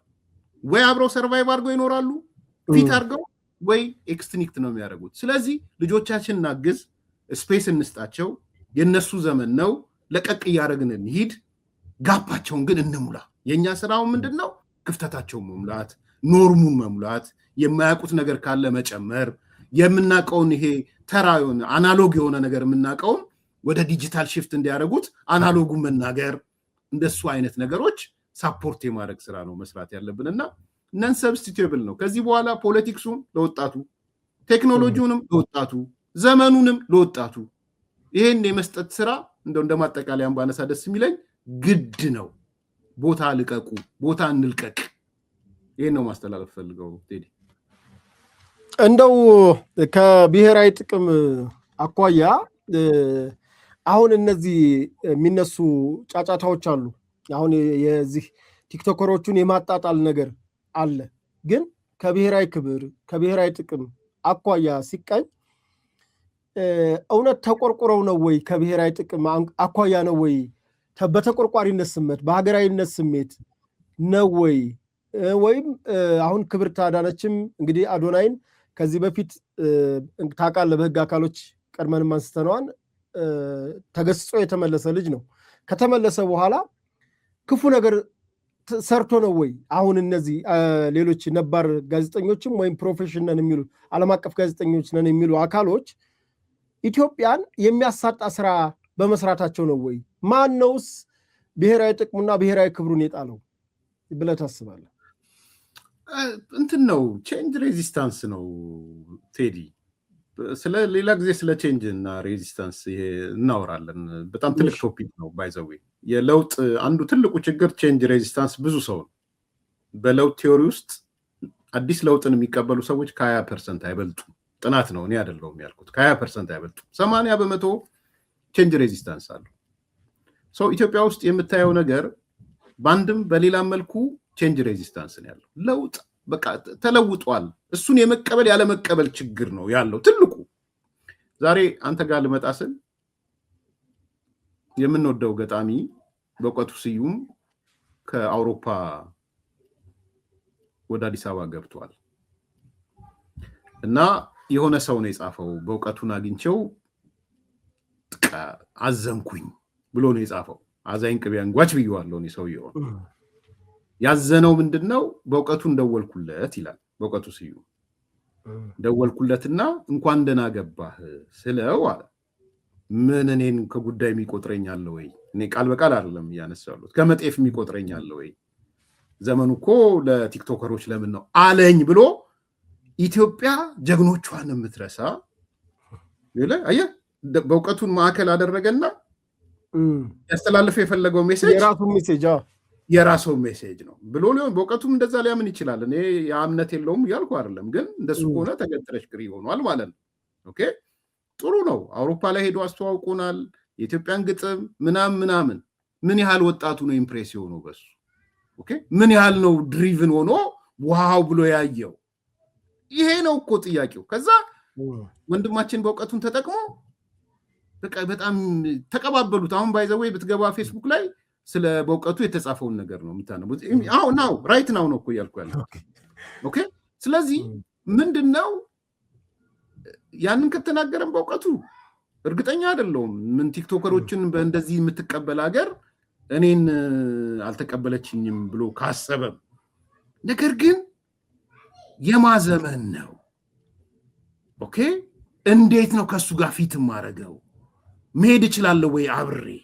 የዚህ ዘመን ሰው ሊሆን ይችላል። እሱ አስተሳሰብ ነው ዘመን ማለት አንዱ። ስለዚህ አሁን ካለው ኢንቫይሮንመንት ጋር እንዴት አድርጌ ነው የሚሄደው የሚለውን ካላሰበ ቼንጅ ሬዚስታንስ ስላለ ብዙ የለውጥ ተጻራሪዎች ስላሉ የመጣውን ሁሉ መጠቀም ነው። ከዛ በኋላ ይኸው በእውቀቱን የረሳች ሀገር አዶናይን አነሳች፣ በእውቀቱን የረሳች ሀገር ከእንግሊዝ የመጣውን እንትናን አነሳች እየተባለ የሚካሄድበትን ነገር ነው። አይ ቲንክ ጥሩ ምሳሌ ስለመሰለኝ ነው በእውቀቱን ያነሳ ገላጭ ነው። ስለዚህ በእውቀቱም ቢሆን ክብር ይገባዋል። ግን ፎር ሹር አሁን ባለው ኢንቫይሮንመንት እንደና አዶናይ አይነት ተጽዕኖ ፈጣሪ የመሆን እድል ራሱን ቼንጅ ካላረገ በስተቀር አይመስለኝም። ኢንቫይሮንመንቱ የሚቀበለው ምን አይነት እንትን እንላለን እንዴ ማለት ላይክ አርጉልን፣ ሰብስክራይብ አርጉልን፣ ሼር አርጉልን ምናምን እንልና ከዛ ቀጥሎ ሁሉም የሚናገረው ምንድነው የሲስተሙ የሚሰራው ሞር ላይክ በተደረገ ሞር ሼር በተደረገ እንላለን አይደል? በሚዲያ ላይ አሁን ነው ፕላትፎርሙ ራሱ እንደዛ ነው። ፕላትፎርሙ ያዛል እንትኑ የሚሰራው በዛ ስለሆነ ራሱ ያ ምንድነው ስሙ ኮድ ኦፍ እንትኑ የሚሰራው ሞር ላይክ ሼር ምናምን በተደረገ መጠን ፕሮግራሙ በዛ አጀስተድ ስለሆነ ብለን ነው ላይክ አርጉ፣ ሼር አርጉ ምናምን ሰብስክራይብ አርጉ ምንለው። ሶ ዘ ሞር ዩ ላይክ ዘ ሞር ዩ ሼር ዘ ሞር ዩ እንትን ሌላ ሰው የማየት እድሉ ሰፊ ነው። ሶ ዛሬ ያሉት ወጣቶች በወጣቶቹ ዙሪያ ብዙ ላይክ የሚያረጋቸው፣ ብዙ ሼር የሚያረጋቸው፣ ብዙ ሰብስክራይብ የሚያረጋቸው ሰዎች አሉ። ይሄ ዘመን ይሄ ነው ዘመኑ። ይሄን ዘመን መቀበል ነው። አይ ዶንት ኖ እንግዲህ ከብሔራዊ ጥቅም ማያይዘህ አንስተልኛል። እኔ እና አዶናይን መጠቀም እና ያመጡትን ሰዎች በመጠቀም ብሔራዊ ጥቅማችንንማ እንግዲህ እንዳየኸው ነው። ምንድነው ብሔራዊ ጥቅም? አንደኛ እና የቅድሚያ ኢትዮጵያ የምትባል ሀገር ኤግዚስት ማድረጓ ነው አንደኛ። ምንም ከምንም ነገር በላይ ኢትዮጵያ እና ኢትዮጵያዊነት የሚባል ሀገር ነው። እኔ እንዳየዋቸው ኢትዮጵያዊነትን ነው። እንደውም አዶናይን ጎትተው አንተ እኮ የትግራይ ሰው ነህ፣ አንተ እኮ ይሄ መንግስት ጄኖሳይድ የፈጸመብህ ማህበረሰብ ውስጥ ነው ያለው፣ ነገ ይበላሃል። እኔ ሚዲያ ተሰርቶ እኮ አይቻለሁ ቴዲ፣ ነገ ይበላሃል የሚል ፕሮግራም ተሰርቶ አይቻለሁ። የምሬን ነው የምልህ። እዚህ አሜሪካ ተቀምጠው ሎስ አንጀለስ ተቀምጠው ወይም ካሊፎርኒያ ተቀምጠው አዶናይ ማስጠንቀቂያ ነገ ይበላሃል የሚል ፕሮግራም። ዩጋንዳ ተቀምጦ አንዱ ትላንትና እርምጃ ወሰዱበት አዶናይ። ዩጋንዳ እኮ ሸሽቶ እኮ ዩጋንዳ ነው ያለው። የአዲስ አበባ ልጅ ደግሞ አዲስ አበባ ነኝ የሚል አሁን እንኳን የአማራ ዘረኛ ሆኗል። ይሄንን ስትመለከት እነዚህ ሰዎች ኢትዮጵያና ኢትዮጵያዊነትን ስላጎሉ ነው። ለእኔ እሱ ነው ብሔራዊ ጥቅም ቁጥር አንድ የሚሆነው። ኢትዮጵያ መኖር አለባት። ኢትዮጵያ እንድንኖር ከተፈለገ የኢትዮጵያ እሴቶች መውጣት አለባቸው፣ ሰንደቅ ዓላማውን ጨምሮ እሴቶቻችን፣ የማህበረሰቦቻችን እሴቶች ጨምሮ እሱን ነው በየቦታው እየሄዱ የሚያሳዩት ባህል። ሌላ ምንድን ነው እንዴ? አንድ መጨረሻ ሲኤንኤን አንድ ሰው የሞተ ሰው ታስታውሰዋለህ? በየቦታው እየሄደ የምግብ አቅርቦት ሲሰራ የነበረ አሪፍ የሲኤንኤን ጋዜጠኛ አሁን በቅርብ ሞተ፣ ራሱን አጥፍቶ ሞቷል። እና ትልቁ ሲኤንኤን ላይ ኢትዮጵያ መጥቶ ነበር። ባይዘው ጉራጌ ይሄ ማርከስ የሚባለው ልጅ ኢትዮጵያ ትልቅ ሆቴል የከፈተው ከሱ ጋር ሄዶ ጉራጌ አካባቢ የጉራጌን ካልቸር በሲኤንኤን ታይቷል። ታውቃለህ? በሲኤንኤን ኢትዮጵያ መጥቶ ስለነበረ ሰውየው ስታየው ስለ ምግብ ነው የሚመስልህ ፕሮግራሙ። ቢኮዝ በየሀገሩ እየሄደ ምግብ እንዴት ይሰራል የሚለውን ነው የሚያየው። አዘሴም ታይ ግን ስለ ሀገሪቷ ነው የሚናገረው። ስለ ሀገሪቷ ተመልከት። የጋናዊውን ማያን ተመልከት። ኤርትራ ሄደና ምንድን ነው ያጋጠመው? ሻንጣው ተሰረቀ። ኦኬ፣ ሻንጣ መሰረቅ አይደለም፣ ቪዛ ማግኘት አልቻለም። ሲሄድ ሰው የለም፣ ደነገጠ። እንደውም ፓን አፍሪካኒስት ስለሆነ ብዙ ነገር መናገር አልፈልግም። ኢትዮጵያ ሲመጣስ ምንድን ነው ያለው? ዱባይ የመጣውን መሰለኝ ነው ያለው። ኤቭሪባዲ ምንድነው የሚለው? እኔ የለውም አንተ ነህ በአካል ያለው። ዱባይ የሆነች ነው እያለ ያሉት። የአፍሪካ ህብረት ዱባይ ነው የመሰለች ይላል ጸሐፊው። ከአውሮፓ በለጠች ይላል። የትላንት መቼ ዕለት በስፒድ ኦፍ ላይት የምትሄድ ከተማ አለ። የደቡብ አፍሪካው ፕሬዚዳንት መጥቶ የአፍሪካ ወጣቶች ተማሩ ከኢትዮጵያ አለ። ይሄ ሁሉ እኮ ገጽታ ግንባታ ነው። እነዚህ ገጽታ ግንባታዎች ብሔራዊ ጥቅሞች ናቸው። ስለ ኢትዮጵያዊነት ነው የምታወራው። እና እንዲህ አይነት ስራዎች በጣም ኢምፖርታንት። ነገ ከነገ ወዲያ ኮሚኒኬሽን ጽሕፈት ቤት ላያስፈልግ ይችላል። ባይዘው ከሆነ ጊዜ በኋላ ትርጉም አልባ ይሆናል ኮሚኒኬሽን ጽሕፈት ቤት። ይሄ በወረቀት ጽፈህ መግለጫ ምናምን የምትልበት ሚኒንግለስ ይሆንና ኮሚኒኬሽን ጽሕፈት ቤት ይፍረስ የሚባልበት ደረጃ ይደርሳል። ቢኮዝ ኮሚኒኬሽኑ ወደ እነዚህ ልጆች ስለሚሄድ ማለት ነው። ስለዚህ ተቋም እስከ ማፍረስ የሚሄዱ ወጣቶች እየተፈጠሩ፣ ይህንን አምኖ መቀበል ጠቃሚ ነው የሚመስለኝ። ቴዲ ብዙ አወራው። በጣም አሪፍ ነው፣ ትምህርት ሰጪ ነው። የመጨረሻ የማደርገው ጥያቄ እንግዲህ አንቶኒዮ ጉተሬዝ ያደነቋት፣ የአፍሪካው ሊቀመንበር ያደነቋት፣ በርካታ የዓለም መሪዎች ሲመጡ የአውሮፓን መሪዎች የፈረንሳይን፣ ጣሊያኖችን እንግዲህ ታውቃለህ። በተለይ አውሮፓኖቹ ቶሎ ወደ ሀገራቸው ለመመለስ ራሱ ጊዜ የሚያራዝሙበት፣ በአንድ ወቅት እንደውም የአፍሪካ ህብረት ጉባኤ የመጡ ሰዎች ከእቅዳቸው ውጭ 2-3 ቀን ያራዘሙበት ሁኔታ አለ። በአዲስ አበባ መቀየር እውነት ለመናገር ተቀይራለች። ማንም ምንም ቢል ዓለም እየገለጠላት እየመሰከረላት ነው። የመጨረሻ የማደርገው ጥያቄ ኤርሚያስ ለገሰ ወደ አዲስ አበባ መቼ ይመጣል? ሌላ ጊዜ እንነጋገራለን። ሌላ ጊዜ ሶስን እንነጋገራለን። ለምን መሰለህ አንዳንዴ ሰዎች ውጭ ሁነው እንደሚቃወሙት ሁሉ ውጭ ሁነው ደግሞ የሚደግፉ አሉ። ያው እኔ መሰለህ ቴዲ አዳርና ውሎ የኢትዮጵያ ነው። አዳርና ውሎ አንዳንድ ነገሮች ለምሳሌ ሲቸግረኝ ብሪፊንግ ጠይቃለሁ። አሁን የጫካ ያኔ ቤተመንግስት ሲባል እኔም ቤተመንግስት ብያለሁ። ምሳሌ ልንገር፣ ጥሩ ምሳሌ። እንዴት ሰው 16 ቢሊዮን ዶላር ወይም 10 ቢሊዮን ዶላር ለቤተመንግስት እንዴት ይወጣል? ሄደህ ብትመለከት ብለዋል እኮ። ልነግርህ እኮ ነው። አሁን ያን ምሳሌ ነው የምሰጥህ። እና ምናልባት ሰው ሄዶ ወደኋላ ብሄድ ረጅም ጩኸት የጮኩ ይመስለኛል በዚህ ጉዳይ። እንዴት ቤተመንግስት ይገነባል ይቺ ደሃ ሀገር ምናምን ብዬ። ኦኬ ዜን ተገትረሽ ቅሪ አይደለሁም እኔ። ነምበር 1 እንደ ራሴ የማምናቸው ሰዎች እንደራሴ ስልህ ክሊር እንዲሆን እንደራሴ ማለት ነው አገር ቤት ሄደዋል። ኦኬ ዘን ያለውን ነገር በደሞዝም ብሎ ደልል አይደለም የላኳቸው ሰዎች አርኪቴክቸር እና ኢንጂነሪንጉን የሚያውቁ ሰዎች ማለት ነው። እሱን አይተው እንዲመጡ አድርጌያለሁ። ኢንክሉዲንግ የቤተ መንግስቱን ጎብኝተው እንዲመጡ አድርጌያለሁ። ቤተ መንግስቱን በእውነት መቼ ላይ ስናገረው ነበር፣ አሁን ዝርዝር ውስጥ አልገባም። ቤተ መንግስቱን ካዩ በኋላ አፄ ኃይለ ሥላሴ በህይወት ያሉ መሰለኝ ብለውኛል። እንደራሴ ማምናቸው ሰው እንደራሴ ብለህ ስታስብ ማለት አፄ ኃይለ ሥላሴ ያሉ መሰለኝ እኔ ካዩ ከጨረሱ በኋላ እኔ ቴዲ አፍሮን የሚወቀስኩት በሱ ነው። ቴዲ አፍሮን ስወቅሰው እስቲ ሂድና ቤተ መንግስት ሄደህ ያኝ የምትወዳቸው አፄ ኃይለ ሥላሴ ተከብረዋል አልተከበሩ፣ ይህና ካልተከበሩ ወጥተህ ይህን መንግስት ስደበው፣ እኔም አብሬ ሰደዋለሁ ይዋል። ኦኬ ሂድና ይኸው 4 ኪሎን ግባና ይሄ ሙዚየሙን ይኸውና አፄ ምኒልክ ካልተከበሩ አፄ ኃይለ ሥላሴ ካልተከበሩ ወደ በግጥሞች የምትፈልገውን በል፣ እኔም አብሬ እሄዳለሁ። ኦኬ ቢኮዝ ሪያሊቲ ምንድነው መሬት ላይ ያለው? እኔ የሰማሁት ከአሜሪካን የሄዱ የራሴ ሰዎች ሄደው አይተው መጥተው ኒውትራል ናቸው። አፄ ኃይለ ሥላሴ ወክ ሲያደርጉ አየው በልበሊና ያሉኝ ሰዎች ነው ያየሁት። ኦኬ የኦሮሞ ጽንፈኛው እንዴት አፄ ምኒልክም አሉ እንጂ እኮ አይ ነው የኦሮሞ ጽንፈኛው ውስጥ ይኸው ሚኒሊክ መጣ እናንተ ላመጣ እያለ ነው የሚያብደው። ስለዚህ ማየት ማመን ነው። ኔሰር ላይ አንተ ብቻ ላትሆን ትችላል። እሱ ግን ፊዚካሊ ስላለ በአካል መሄድ ይችላል። ኦኬ አንድ እሱ ነው። ሁለተኛ ቅድም ወደ አነሳው ልነሳና እውነት ይሄ የ10 ቢሊዮን ዶላር ቤተ መንግስት ነው እየተገነባው? ሂዱና ይዋልኩ ሄደው አዩ። ያገኘሁት መልስ እንደሱ አይደለም። እሱ ብቻ አይደለም። ብዙ ሰዎች እናንተም እና ቤቶክቻውን ጨምሮ ፕሮዳክሽን ሰራችሁ አይቼዋለሁ። ፕሮዳክሽኑን እሺ አለመን እሱንም በቃ እንደው ጠጋ ይላሉ ከብልጽግና ብዬ ኦኬ የሆኑ ሌሎች ሰዎች ኒውትራል የሆኑ ሰዎች የአፍሪካ ሀገር ልጆች ከጋና ከናይጄሪያ ከምናምን ሄዱ ሰዎች ዘሴም ሰሩ።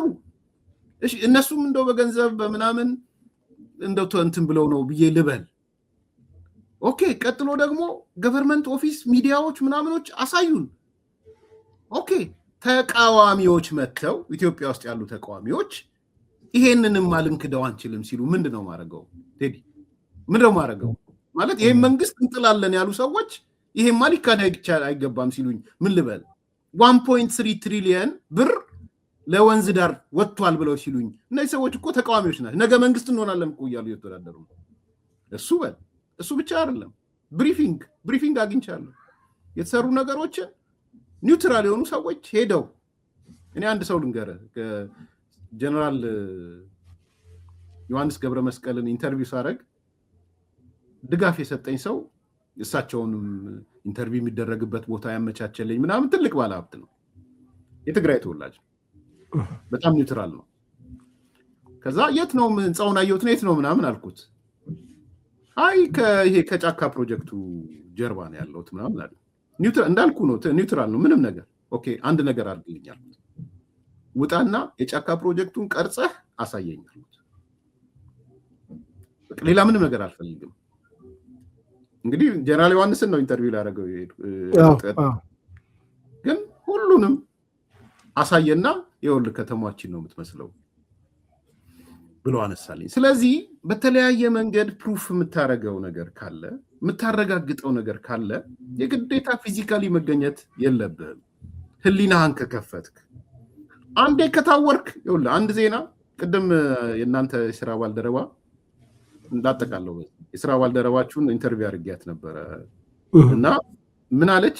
ፕሮፌሰር መራራ የሆነ ቃለ መጠይቅ ሰጣ አለች። አሁን ይተላለፋል። ኦኬ እና ፕሮፌሰር መራራ ቃለ መጠይቅ ሰጠና አለች የሆነ ቃለ መጠይቅ ሳይሆን እንትን መግለጫ። ኦኬ ከዛ ሳይን የኢሳት ሰዎችም አለን የኦኤምኤን ሰዎችም አለን አለች። አየ መራራ።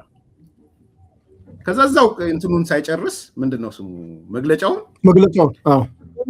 ኦኤምኤኖችና ኢሳቶች የምትሰሩትን ዜና ማየት ፈልጋለሁ አለን አለች። ቀላል ንግግር እንዳይመስል ኦኤምኤኖችና ማን ያለው ኢሳቶች ምንድነው ፕሮፌሰር መረራ ያለው አዲስ አበባ የኦሮሞ በታሪክም በህግም በምንም ባለቤት ነው እንደዚህ ነገር ግን አዲስ አበባ ኢየሩሳሌም ግን አትሆንም የብጥብጥ የሁከት መናኸሪያ አትሆንም ይሄን የተናገረው ፕሮፌሰር መረራ ነው ኦኬ ኦኤምኤን የሰራው ዜና አንድ ሰው ነው የተናገረው እንግዲህ ፕሮፌሰር መረራ የሚባል ሰው ነው የተናገረው ኦኤምኤን የሰራው ዜና አዲስ አበባ በታሪክም በህግም የኦሮሞ ናት አሉ ማን ፕሮፌሰር መረራ ነው የኦኤምኤን ዜና ኦኬ የኢሳት ዜና አሁን ታስሯል እስር ላይ ነው ያለው ኢሳት የሰራው ልጅ የኢሳት ዜና ግን ፕሮፌሰር መረራ ኢየሩሳሌም አትሆንም አዲስ አበባ የብጥብጥ ማዕከል አትሆንም አሉ ብሎ ነው ዜና የሰራው the same token the same concept ዜናው ጋር ስትመጣ ግን አንግሉን ተመልከት ያለውን አንግል አንድ ነገር በመጥፎም ልትሰራው ትችላለህ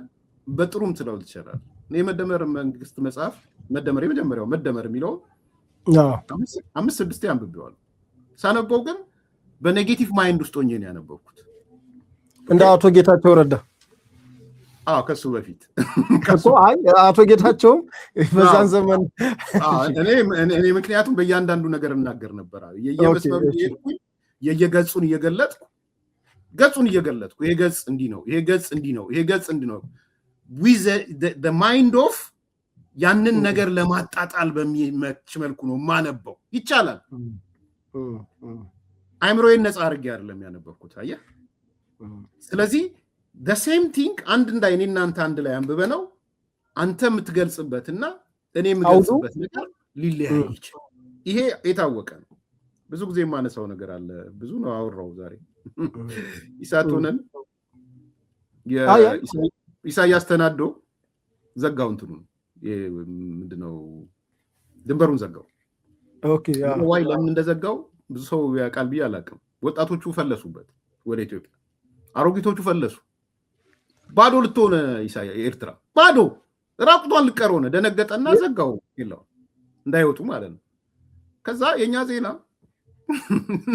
ዜና ከ15 ቀን በኋላ ይከፈታል የሚል ነበር ዜናችን ዛሬ እኮ የሆነው እሑድ ዕለት እኮ የሆነው ተዘጋ ነው እኮ ዜና በሩ ተዘጋ ነው አንተ ዜና ጻፍ ብትባል በእርግጠኝነት ኒውትራል ብትሆን ምጽፈው ክስተቱን ነው ድንበሩ ተዘጋ ብለ ነው ዜና ነው ደግሞ ኢንሲደንቱ ዛሬ ነው ልክ ነው የኛ ዜና ግን ከ15 ቀን በኋላ ድንበሩ እንደሚከፈት የበላይ አመራር አሳወቀ የሚል ነበር ዜናችን የኛ ዜና ይሄው ዛሬ 15 ቀን አይደለም 5 አመት ነው 4 አመት ሞላው አልተከፈተም እስካሁን 6 አመት ሞላው በኖርማልማ 6 ይኸውልህ ዜናውን ወስደህ የምታይበት አንግል የተለያየ አንግል ሊሆን ይችላል ስለዚህ ለማጠቃለል